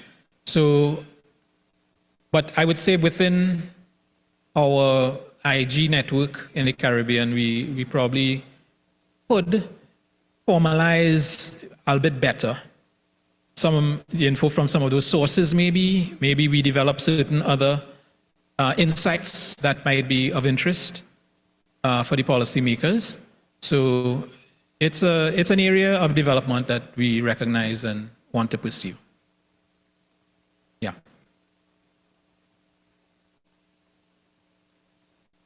Okay, I'm not seeing any more right now. We will have another general discussion session after this, but we can get an opportunity now to hear from some of the work of our Internet Governance Fora in the region. So I'll pass it back to Kathy. Thank you very much.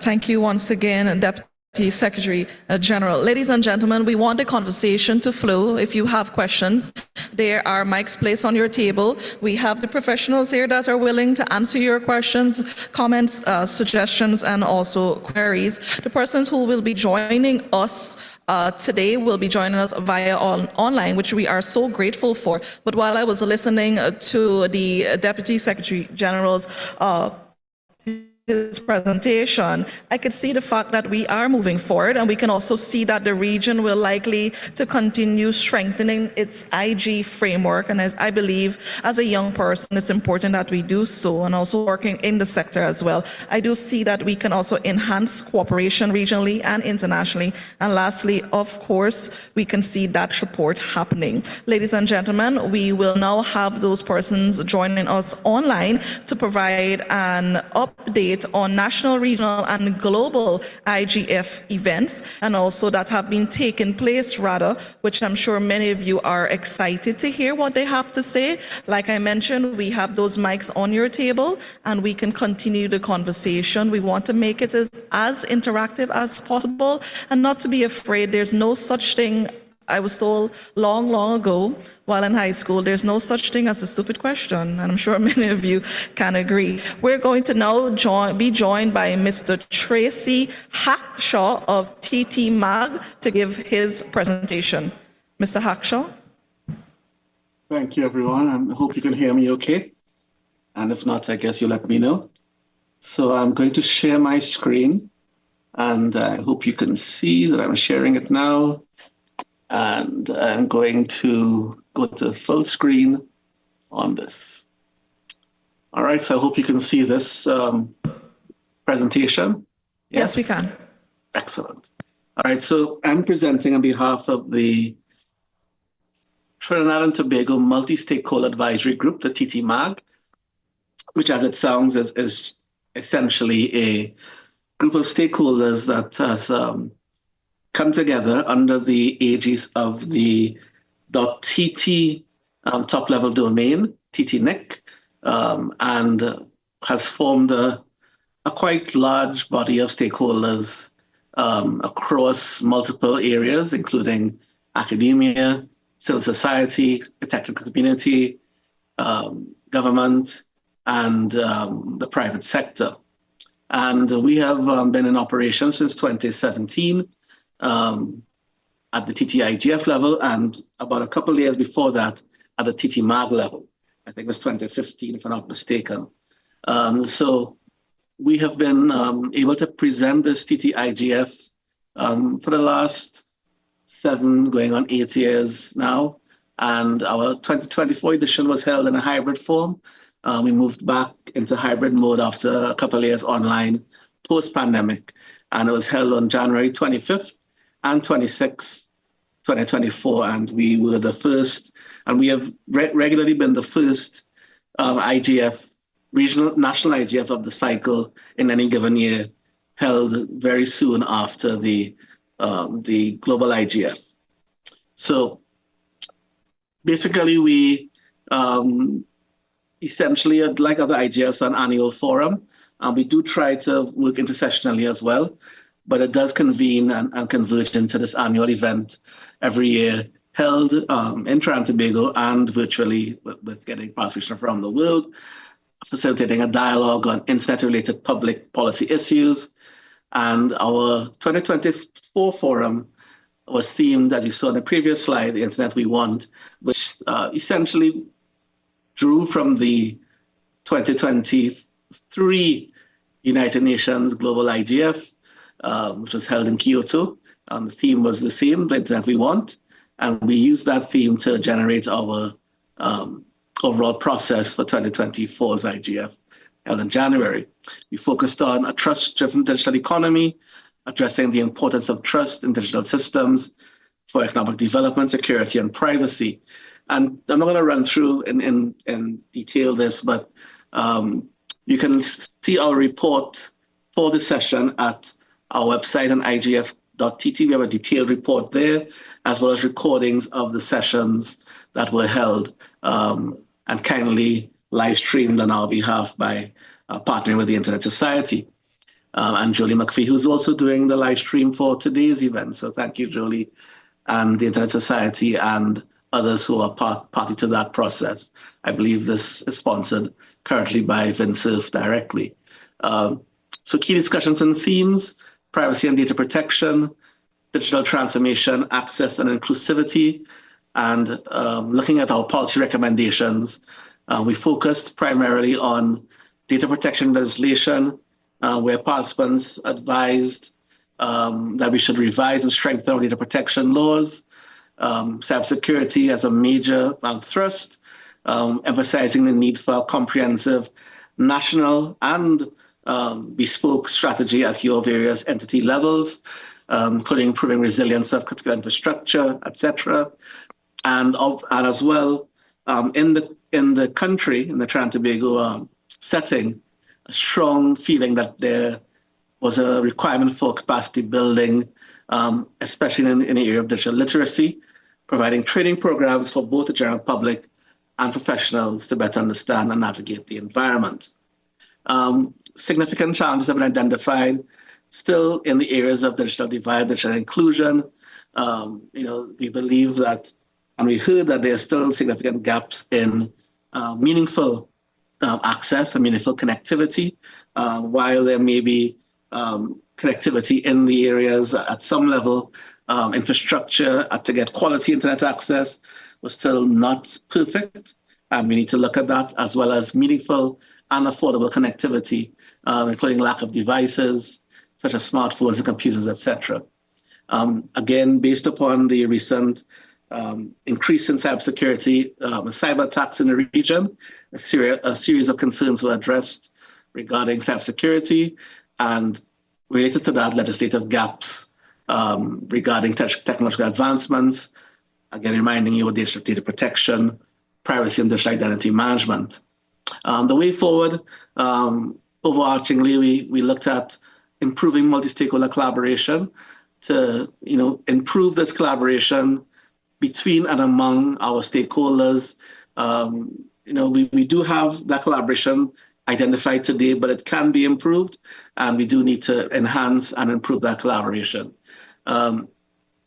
Many of the speakers and participants identified that we should create a detailed implementation roadmap with clear timelines, responsibilities, and metrics for success to ensure that we move forward within the digital space as a country and have that roadmap created with input from all stakeholders.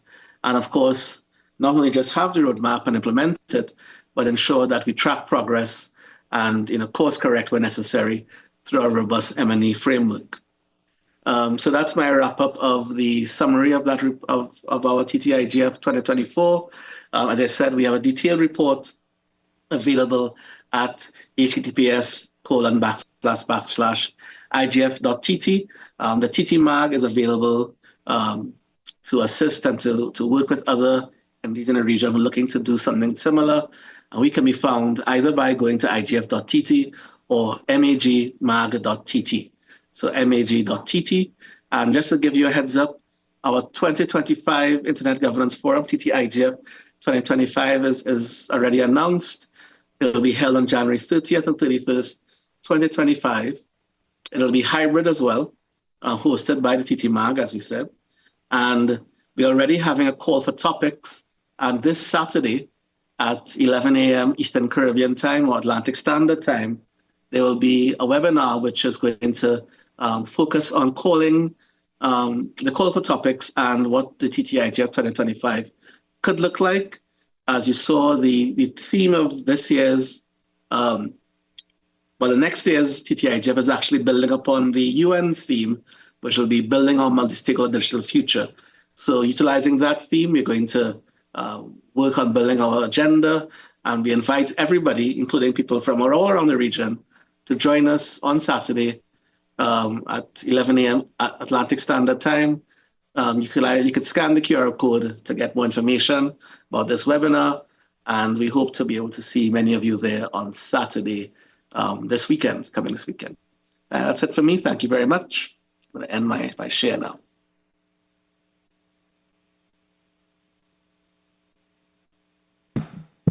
I'll open the floor to any questions or comments. Yes, thank you. I'm not sure who is monitoring the chat, Nigel, but I posted a question in the chat actually. But in the interest of time, I can just raise it for Tracy Hackshaw, which is, so how can we, based on Trinidad and Tobago's experience working with the TT Mag, how best at the regional level can we evolve our, the CTU has led the hosting of the CIGF, but we're keen. We've had discussions in the past about evolving it to a more multi-stakeholder advisory group type of arrangement, and to what extent do you see us evolving into that direction, and what challenges you've had with the TT Mag set up in Trinidad and Tobago? And lastly, besides hosting of the TTIGF, are there any other initiatives that the TT Mag works on? Thanks. Right, thank you, SG Taylor. I'll answer the last one first. So the TT Mag organizing group is really a group of volunteers. So the work that we try to do throughout the year is relatively limited, I'll be honest. We do try to organize webinars where we can and other types of sessions. There were some events we had in collaboration with some of our stakeholders to do outreach in schools, which we did pre-pandemic in person. That was very successful. So our work is really trying to maybe not so much, keep the TTIGF itself going, which is something that we would love to see happen intersessionally, but really spread the message of trying to build a strong, resilient, and open internet throughout the region. So throughout the country, by working with other stakeholders, in particular younger stakeholders, so that we ourselves, we're getting gray and older, will be able to have succession in this area going forward. This year coming up, we do intend to have, as you saw, a webinar on this coming TTIGF, and coming in the next year, we tend to continue this progress. We've had webinars in the past on data protection, trying to develop a Caribbean data protection regime. There's another discussion about whether we should have a regional AI regime, things like that. We are looking to organize sessions in that regard.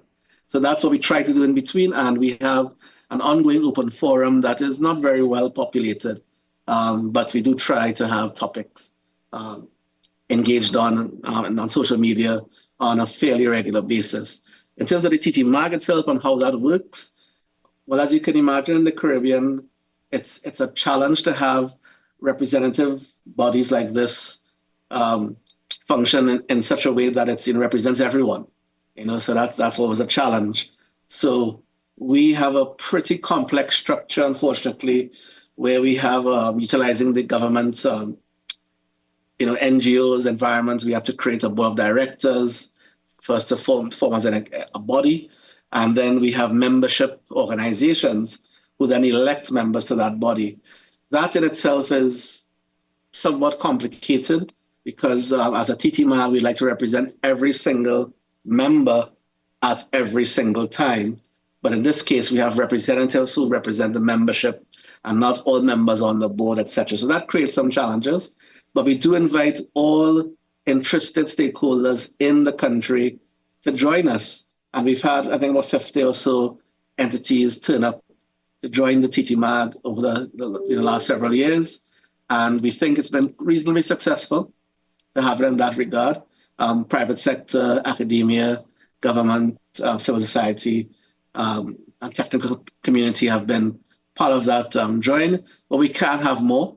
Right now, I think we are one of the larger bodies like this in the country who have associations who are interested in the digital space specifically and internet governance in particular. So I think that's important. But again, there can be some improvement, and we're always asking our membership to volunteer that as a whole. For the Caribbean, larger Caribbean, I think this is a model that can work, but it does need to find a way to ensure, good representation from, everyone, which is very difficult to achieve, obviously, in somewhere like this. But you need to make an attempt to reach out to everyone and try and bring them all under the umbrella, and not, focus on one entity versus the other, one group. And it's not all government, not all academia, not all private sector. And in many cases in the Caribbean, we tend to have groups that are focused in these areas, one or the other, or etc. So to have a group that is focused on all the areas is challenging. But I think it's possible, and I want to encourage all all nations in the Caribbean to set something up like this, and as CTU has done, to try and do it regionally as well, so that we can work together on this. Thanks very much. Hope that answered the question. Albert Daniels, I can.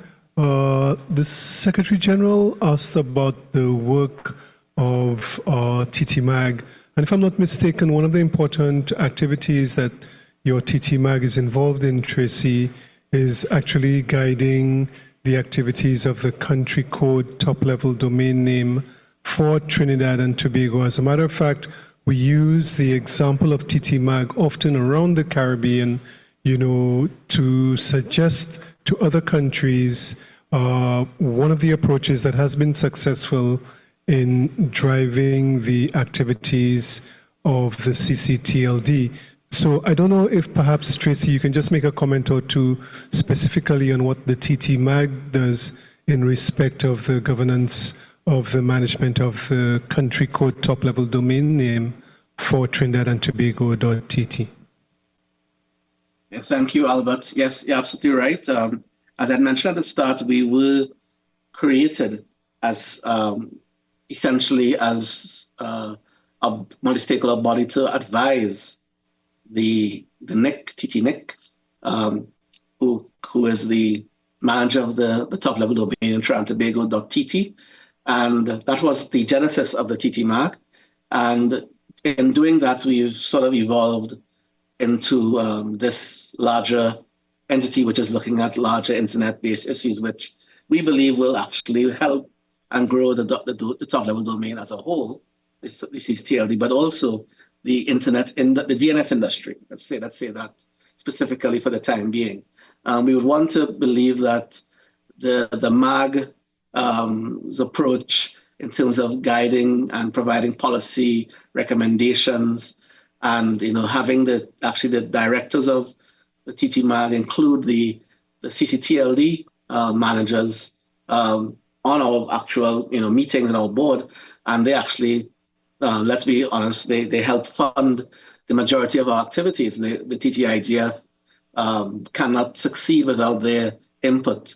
We do receive some assistance from folks like ICANN. Thank you very much, Albert, for your regular support of the CYIGF, and from groups like Internet Society, LACNIC, and others, Aaron, as well as the United Nations Internet Governance Forum and the Support Association over the years, and other private sector and other bodies within the country have managed to come up and support this. But the largest stakeholder, the largest provider of support has come from .tt over the years. As I said, we're all volunteers, there's nobody being paid.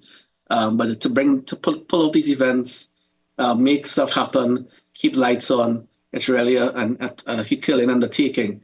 And again, the quid pro quo in that is that we provide guidance and support to the .tt top level domain to ensure that they continue on the path of growing, being successful, and perhaps even reaching out to other countries in the region and spreading that message and word to them if requested, including, for example, as you would hear today about the new GTLD program and tomorrow, whenever, and about applicant support and so on. We would like to play a significant role in assisting other regional CCTLDs and people who have registry operations in the region to get something going so that we could apply for support under that program and perhaps put in an application for a TLD with a new program and things like that. So that's what we do, and I believe it's a really good model, Albert, as you said, to share and to collaborate with other NICs in the region. So please feel free to reach out to us. I think we have a good model. I think it works well. And of course, there can be some improvement, but we do have a model, I think, that works well, and we can share that with anyone who wishes to reach out to us. Thank you. All right, great. Are there any questions remaining for Mr. Hakshaw from TT Mag?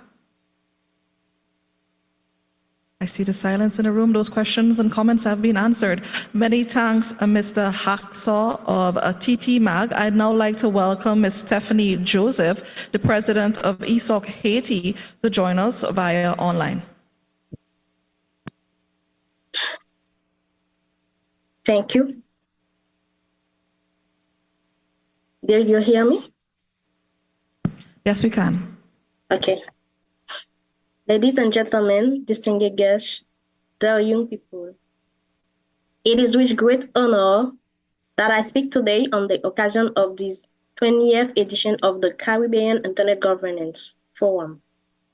This forum has become an essential space for dialogue, exchange, and reflection on the critical issues shaping the digital future of our region. I'm also delighted to participate in the third Caribbean Youth Internet Governance, as our youth are not only the future of our commitment to an inclusive and resilient internet, they are already its driving force today.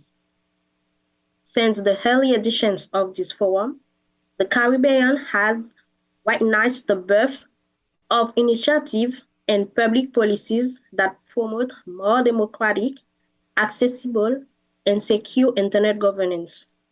Those collective efforts, we have strengthened our resilience in the face of the many economic, social, and environmental challenges we face.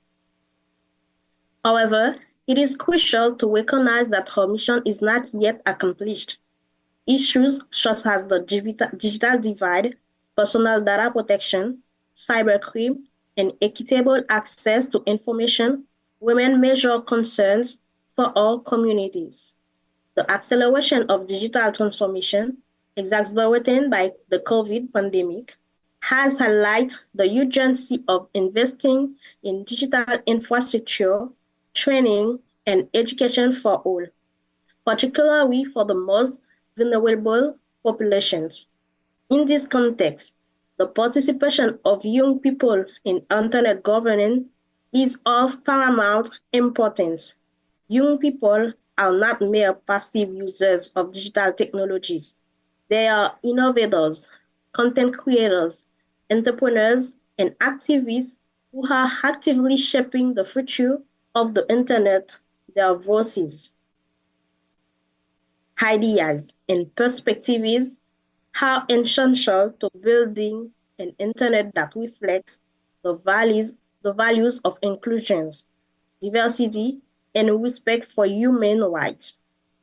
The Caribbean Youth Internet Governance is an experimentary initiative by providing a platform for young people, educating them on the complex issues of internet governance, and involving them in decision-making processes. We not only strengthen their capacity, but also ensure that the policy implemented truly meet the needs and aspirations of the entire society. I also want to highlight the importance of regional and international collaboration in internet governance. The challenges we face now know borders. It's full cooperation between states, institutions, the private sector, and civil society that we can build an internet that benefits everyone. In this regard, forums like the CIGF are crucial platforms for exchanging ideas, sharing best practices, and developing common solutions. Now, allow me to introduce the Haiti Internet Governance Forum 2024. This event highlights key discussions and initiatives around internet governance in the Haitian context. This forum brings together experts, government representatives, civil society, the private sector, and young people to focus on the challenges and opportunities that digital transformation represents for Haiti. The Haitian IGF 2024 highlights the critical importance of connectivity, the country's sustainable development. Discussions will leave the need for collaboration between public and private actors to overcome infrastructure challenges and promote equitable digital inclusion.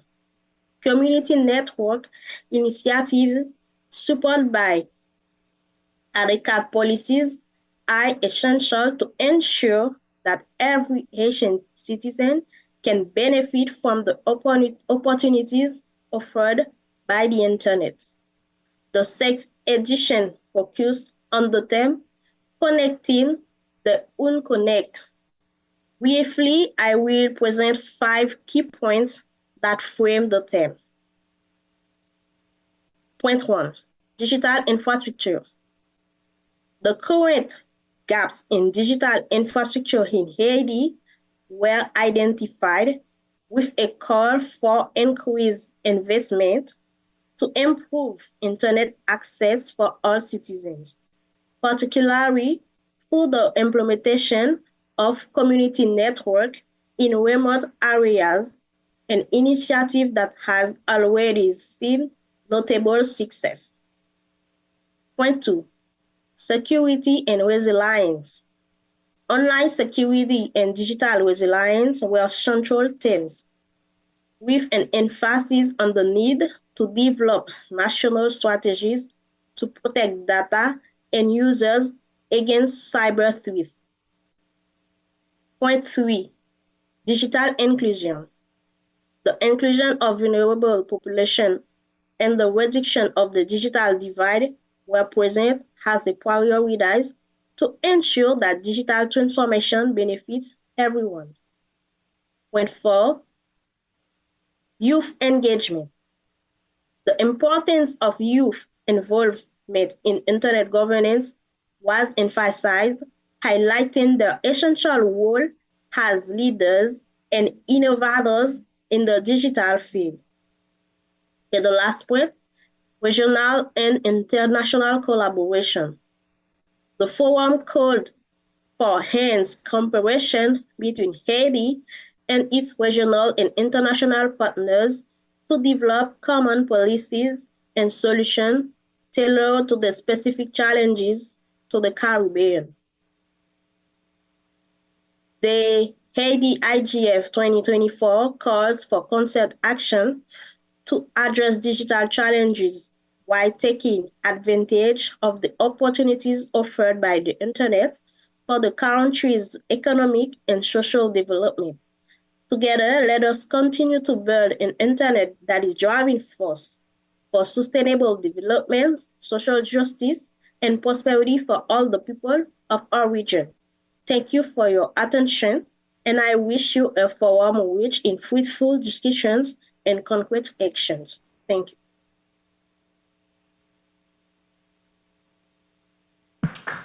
I'll open the floor to questions or comments.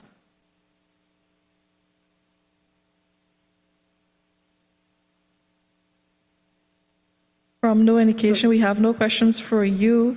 Ms. Joseph, thank you very much for that presentation. I'd like to now call on Ms. Lilian Rojas, the coordinator of the Latin American and Caribbean Internet Governance Forum, to make her presentation.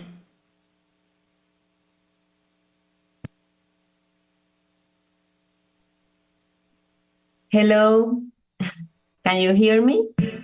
Yes, we can. Hello. Well, first, thank you for the invitation to be here. And I want to congratulate all the people that is behind of this forum, that is one of the oldest forum here in Latin America. Then it's a great opportunity to tell you about the IGF and what we are doing in this year. I'm going to share a presentation.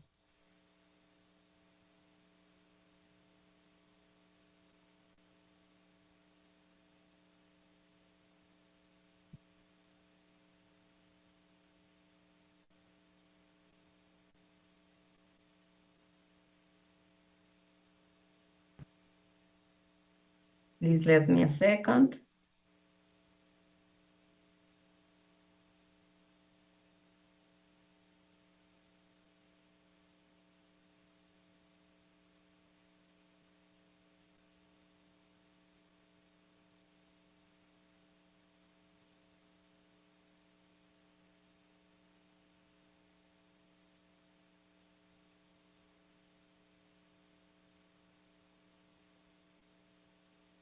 We're seeing your screen, Ms. Rojas.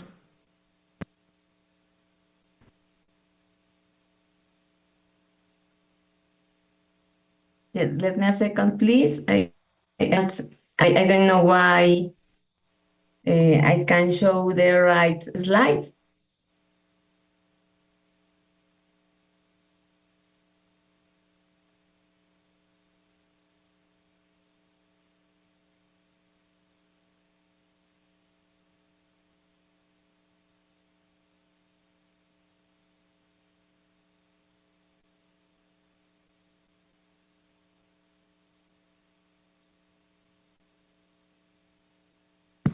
Ms. Rojas, if you are okay, I can let you try to figure out what's going on your end, and I could now call on Ms. Nia Nanan of the Small Island Development States Governments Forum to make her presentation as Ms. Rojas figure out her technical difficulties from her end. Ms. Nia Nanan? You. Thank you. Good afternoon. My name is Nia. Good afternoon. Okay, so I'm assuming you can hear me properly. My name is Nia Nanan. I'm the Senior Research Analyst at the Caribbean Telecommunications Union. Given the time and our hard start for the Caribbean Youth Internet Governance Forum this afternoon, I'm going to just very briefly give an update for the second CIGF. And what I will do is a more detailed report on the second CIGF will be available and posted on our website within the upcoming days. So the second CIGF took place in alignment this year with the 4th International Conference on Small Island Developing States, CITS4. The theme of the IGF was leveraging digital governance for resilient prosperity in CITS. It was hosted by the CTU in partnership with the UN IGF's Dynamic Coalition of Small Island Developing States, TTMAG, the Internet Society, as well as through consultation with a multi-stakeholder group. This year, however, the format was a little different. The CIGF took place in the format of a two-part event with a virtual session as well as an in-person session, which was hosted as an official side event at the CITS4 conference. And we streamed that in-person session. We streamed it online to facilitate questions and comments from our online audience. The virtual segment took place on May 28th, and the side event was held on May 29th. For the virtual session, we had 145 attendees. The participants logged on from a range of 32 countries worldwide. And for the in-person session at the CITS4 conference, the room was filled to capacity, estimated at over 30 persons. Building upon the foundational work of the inaugural CIGF, which was held virtually in 2022, this year's forum aimed to further enhance the dialogue on cooperation among CIDs in the realm of internet governance, internet policy, and the digital economy. We focused on how digital technologies and internet governance can contribute to achieving resilience and prosperity in SIDS. And the second CIGF was very closely aligned with the SIDS4 conference's theme of charting the course towards resilience prosperity. The IGF sought to leverage the collective experiences and challenges of SIDS to foster a more inclusive, resilient, and sustainable digital future for all. Notwithstanding time zone challenges in the virtual setting, the SIDS IGF set the stage for ongoing cooperation and identified initial governance, procedural, and operational mechanisms to address critical issues effectively. There were some key thematic areas for discussion during the second SIDS IGF, which included building digital resilience, economic diversification through digital innovation, digital inclusion for prosperity, governance and policy for a resilient digital future, and leveraging digital solutions for environmental sustainability. The agenda specifically covered discussions on topics such as national strategies for digital inclusion, the role of ICTs in the sustainable development of SIDS, the Global Digital Compact, both a thorough update on the UN process to develop the GDC, as well as a detailed analysis of the GDC thus far.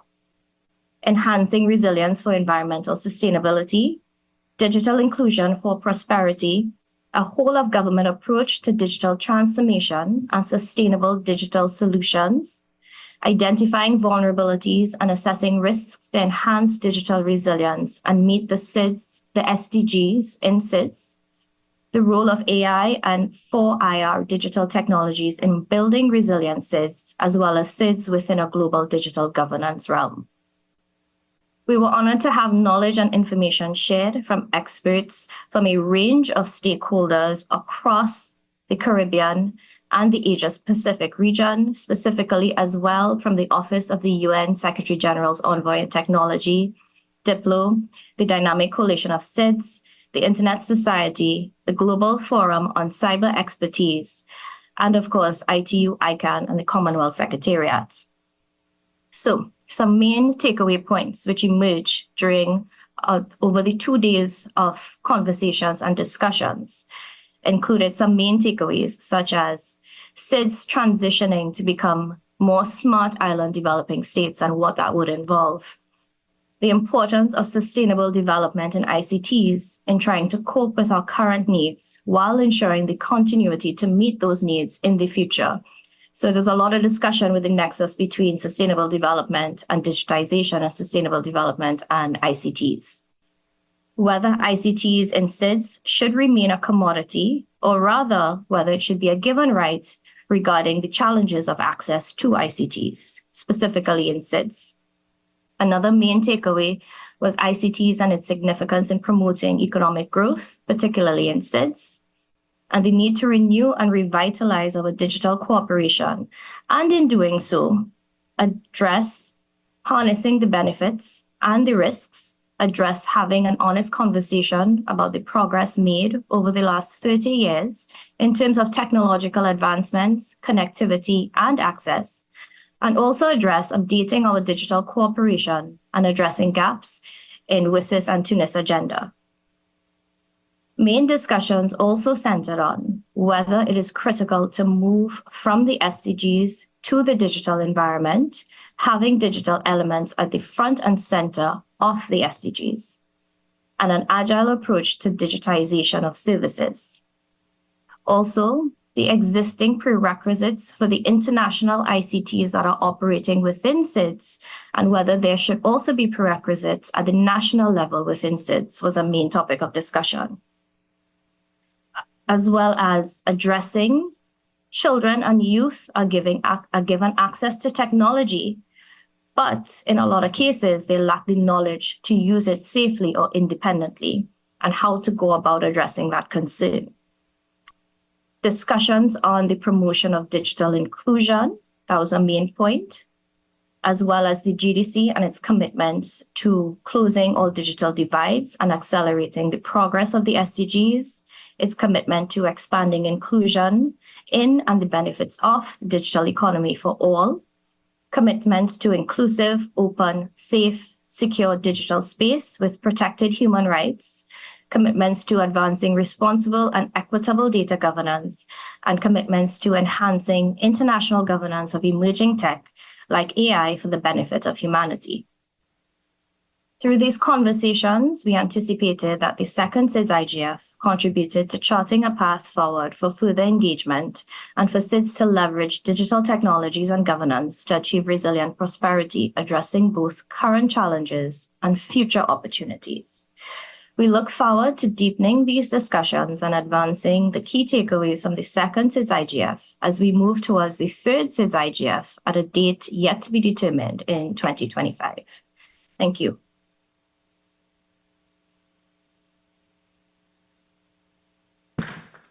Thank you, Neha. In the interest of time, I'd like to reintroduce Coordinator Rojas to give her presentation.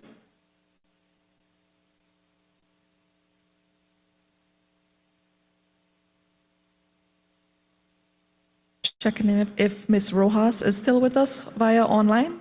Yes, thank you. Great. Ms. Rojas, the floor is yours. Okay, thank you. Okay, I hope you can see now my presentation. Yes, we can. Okay. Well, we are going to talk about the Latin American and Caribbean Forum. I'm Lilian Chamorro. I'm part of Colnoto, that is the organization that actually is the secretariat of the CIGF. As a background, I want to tell you that the first edition of the forum was held in Montevideo, Uruguay in 2008. To date, we have had 16 editions of the forum in different countries, one of them in Trinidad and Tobago.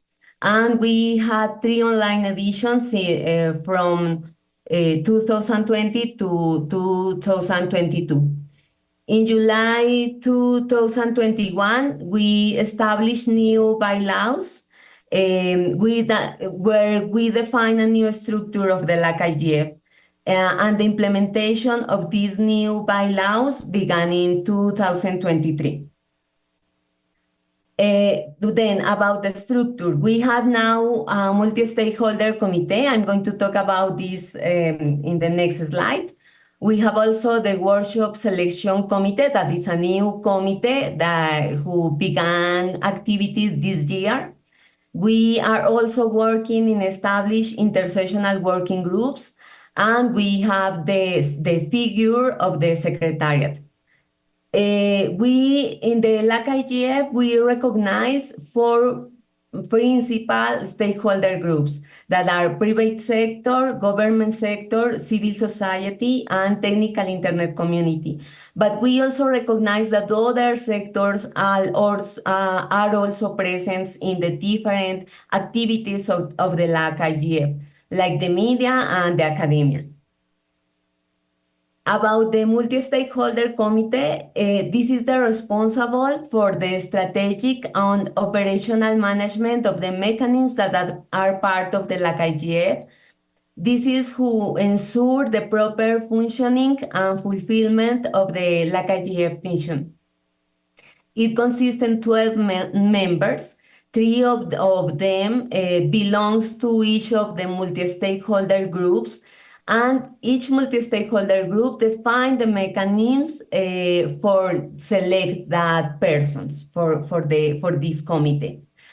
Right now, the multi-stakeholder committee is conformed, as you can see in this slide. We have in the technical community these organizations, ICANN, LACNOG, that is the Latin American and Caribbean Network Operators Group, and LACTLD, that is the Latin American and Caribbean TLD Association. From civil society, we have representatives from APC, that is the Association for Progressive Communication, Digital Rights o Derechos Digitales, and IPANDETEC, that is an organization from Panama or Central America. In the private sector, we have representatives from ALAI, the Latin American Internet Association, ACIET, that is the Inter-American Association of Telecommunication Companies, and LAC-ISP, the Latin American and Caribbean Federation of Associations and Chambers of Internet Providers. And finally, from government, we have actually representatives from two countries that are Chile and Uruguay.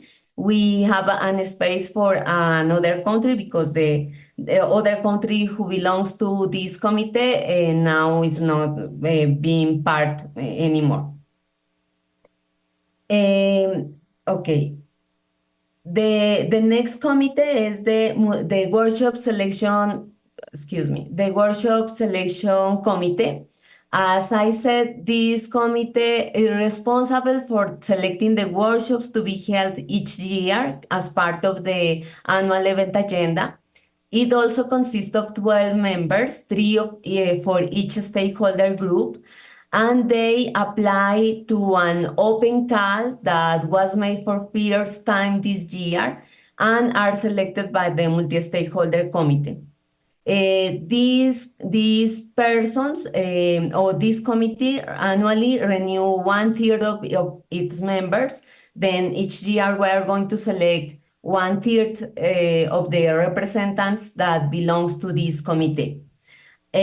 Actually, right now, the committee is conformed from these people.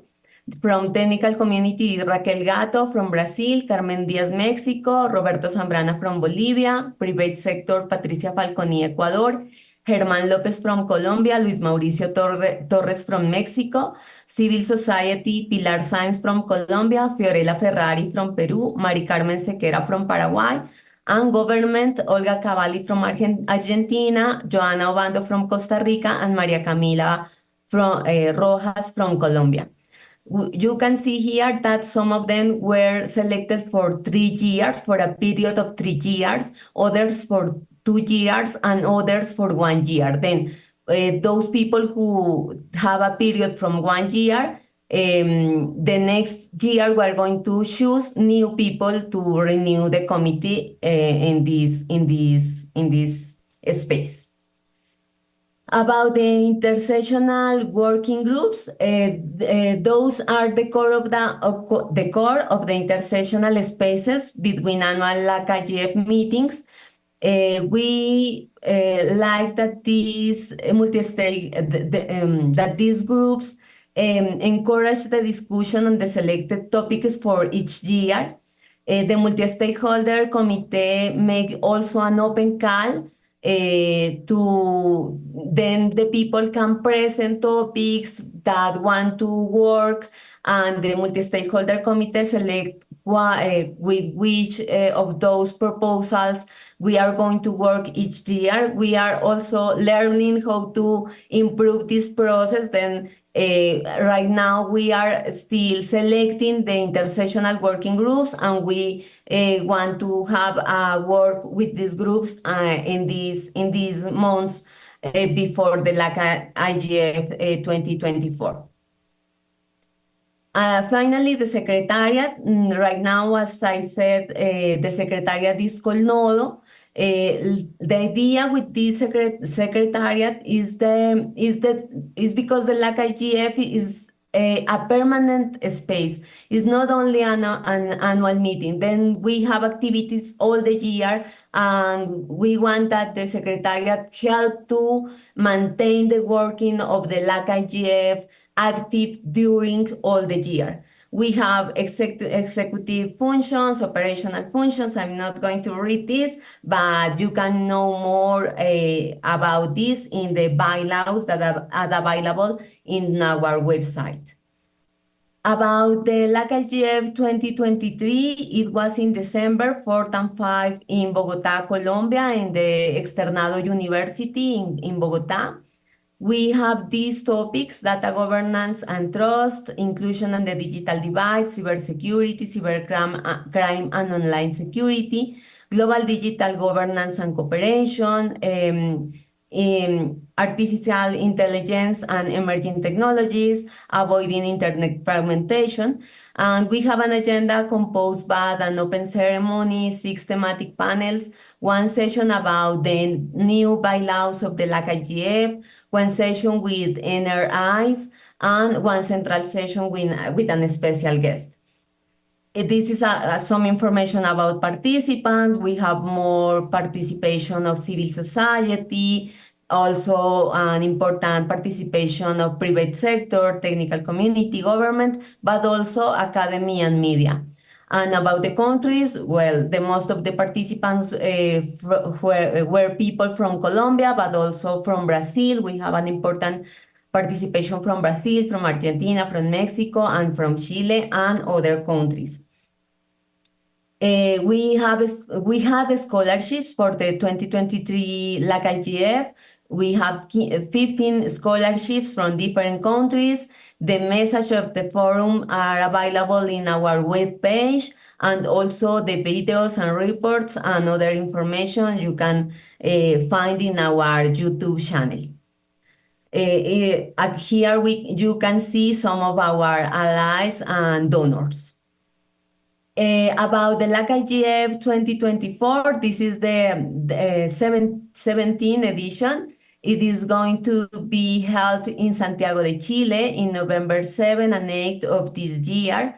It's an event of 2 days, in an hybrid event where we hope to have around 200 on-site participants and the translation in 3 languages, and a day 0 with side events.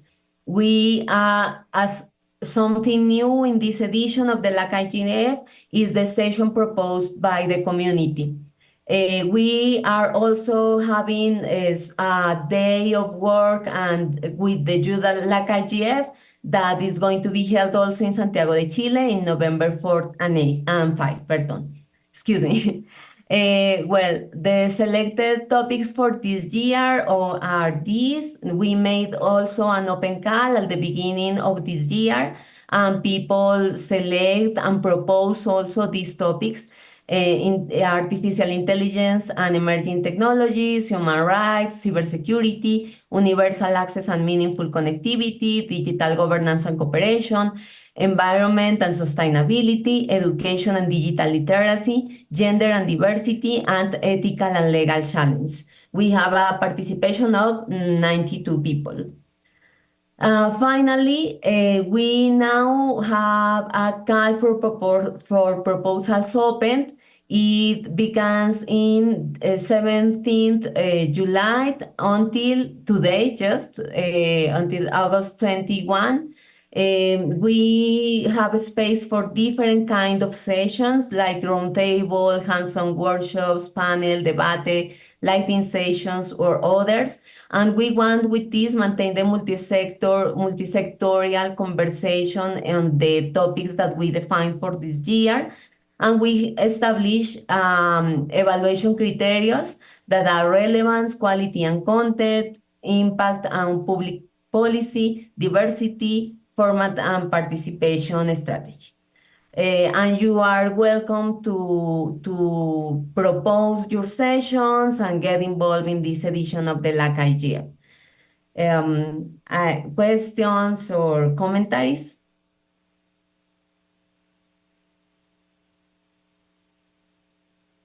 Thank you very much, Coordinator Rojas, for your presentation. I do believe in the interest of time, we'll save those questions and comments and queries for the end of the discussion. I'd like to now join Ms. Carol Roach, the UN IGF Multi-Stakeholder Advisory Group Chair, to make her presentation. And we also have a representative online as well, Ms. Anya Gengo, the UN IGF, from the UN IGF Secretary, to also make that presentation too.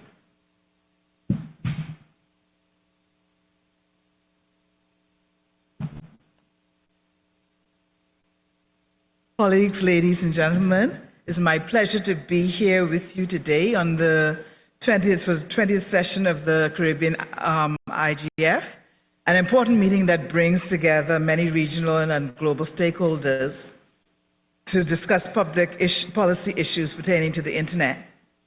I would like to thank the Multi-Stakeholder Organizing Committee of the CIGF as well for convening us all here in Guyana and online.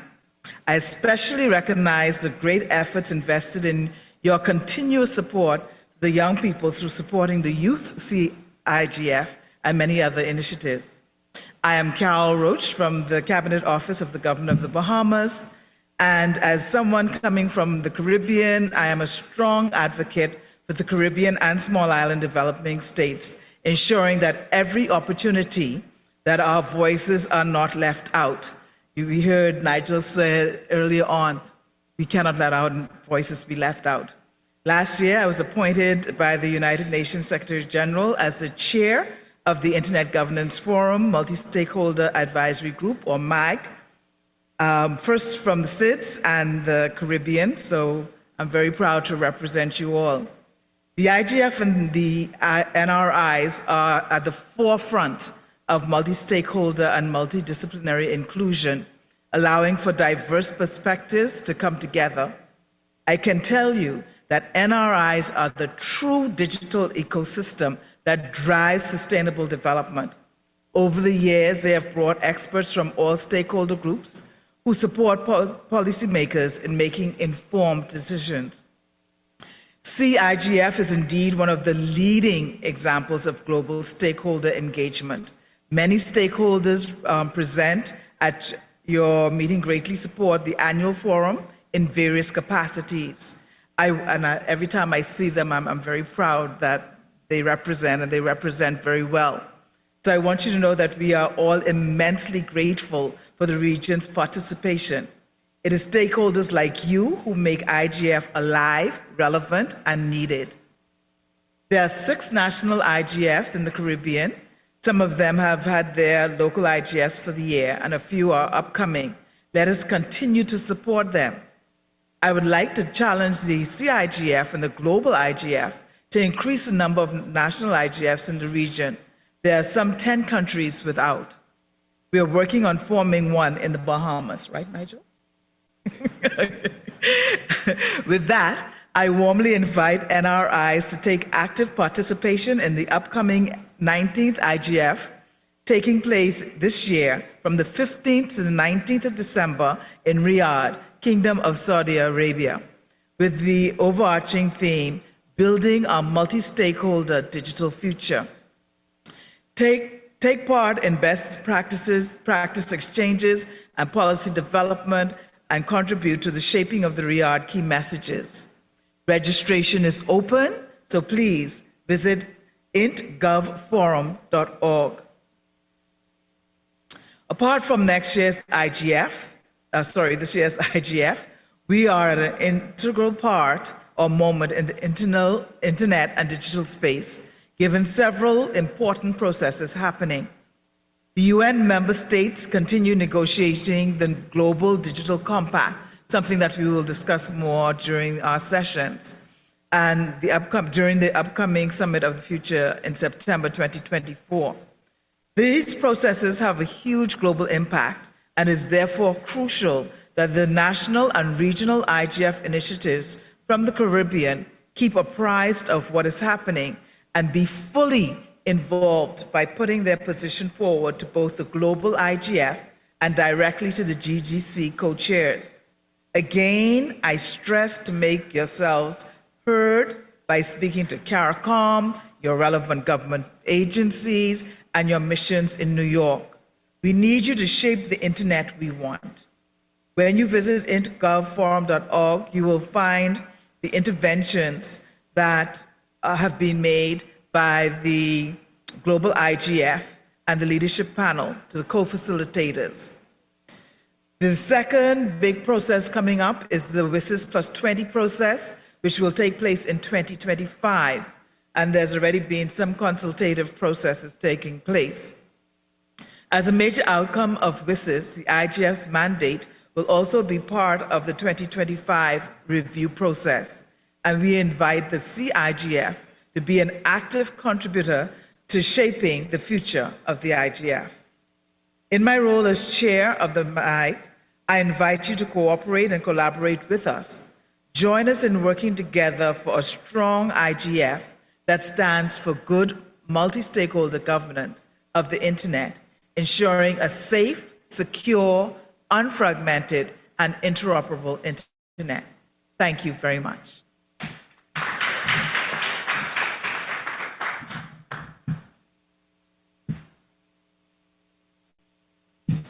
Thank you, Ms. Roach, for that short but impactful presentation.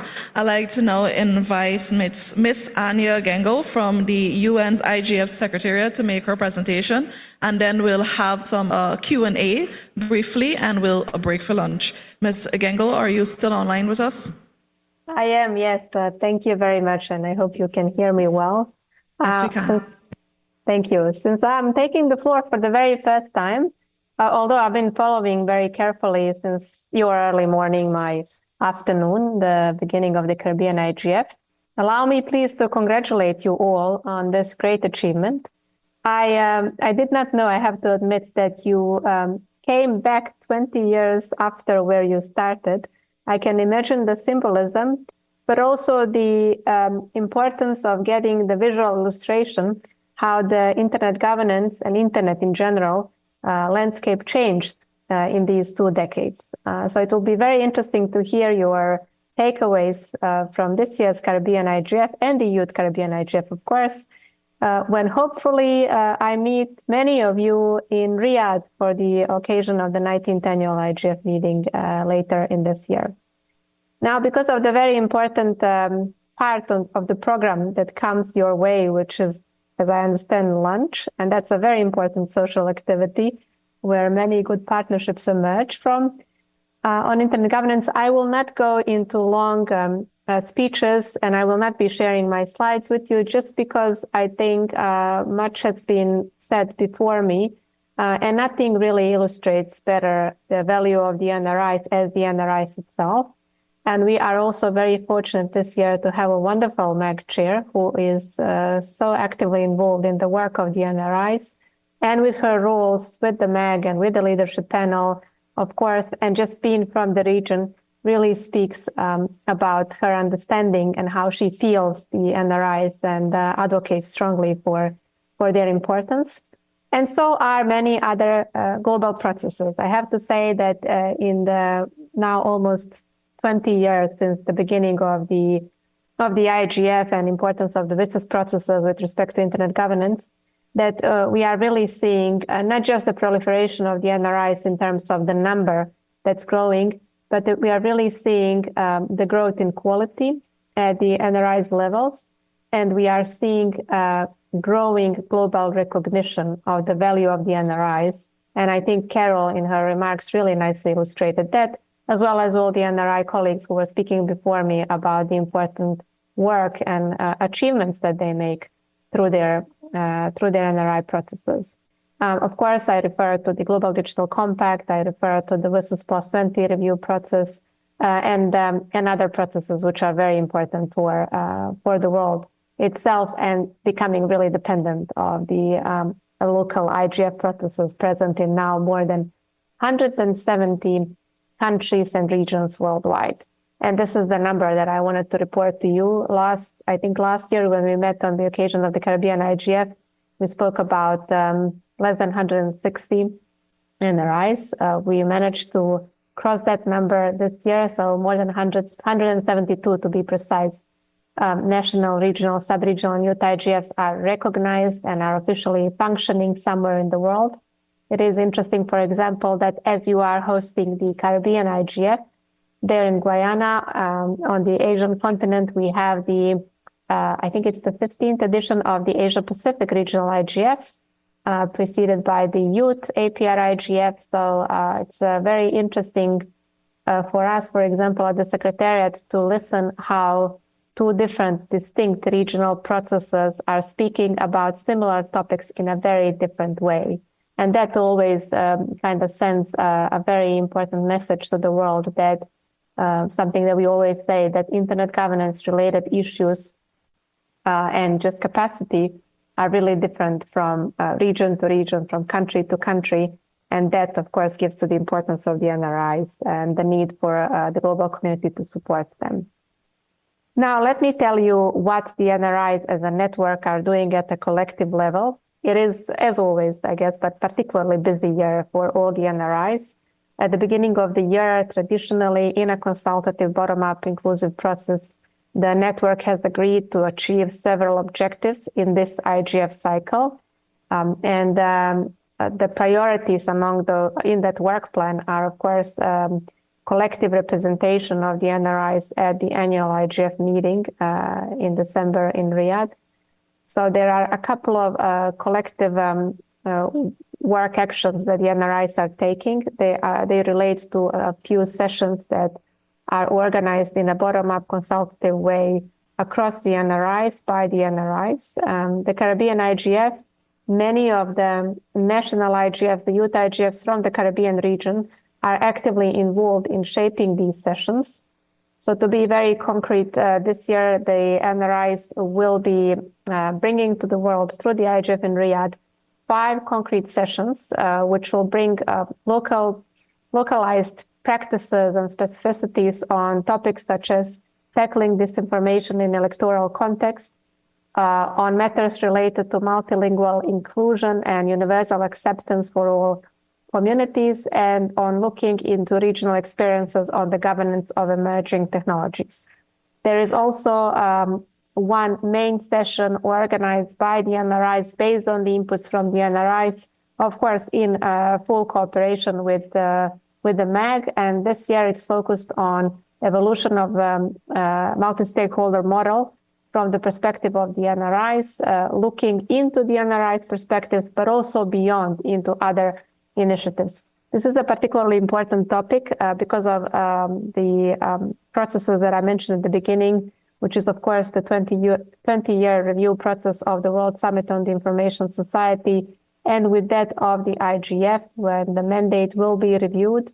Heart of the IGF, of course, as you know, is a multi-stakeholder model.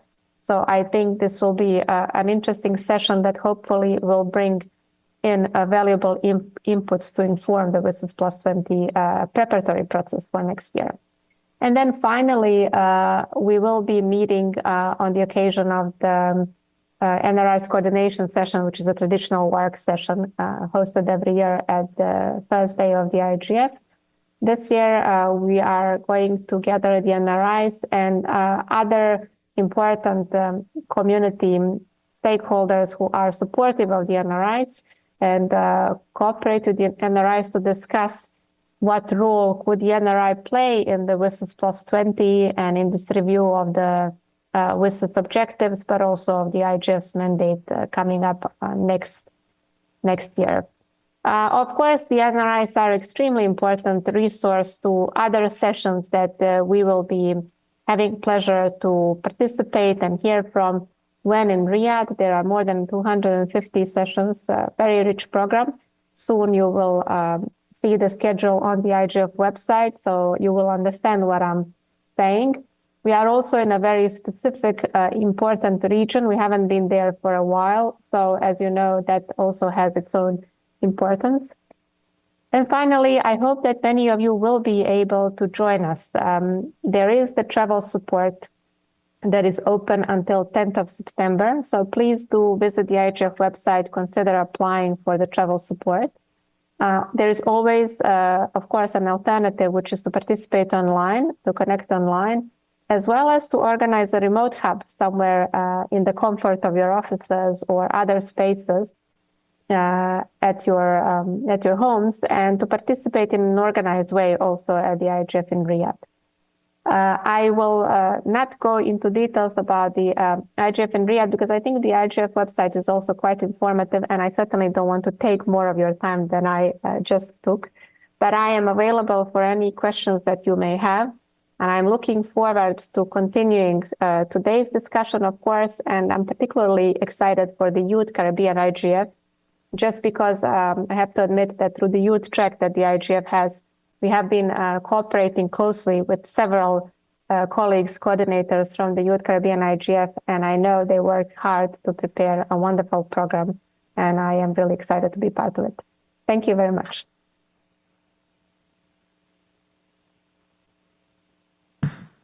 On behalf of CTU, I'd like to thank all our speakers today for day one of the 20th Caribbean Internet Governance Forum, that is. Due to the constraints of time, we have our young people who are really excited to be a part of this afternoon's discussion. For persons who have questions, they could leave it with our members of CTU and also the persons online. Those questions will be recorded and we will get back to you. Once again, I'd like to thank our speakers as well, both here in Guyana and also online. We will break for lunch and then I believe at 13 hours 30, we'll commence our edition of the Caribbean Youth Internet Governance Forum. Ladies and gentlemen, I want to thank you so much for being here this afternoon.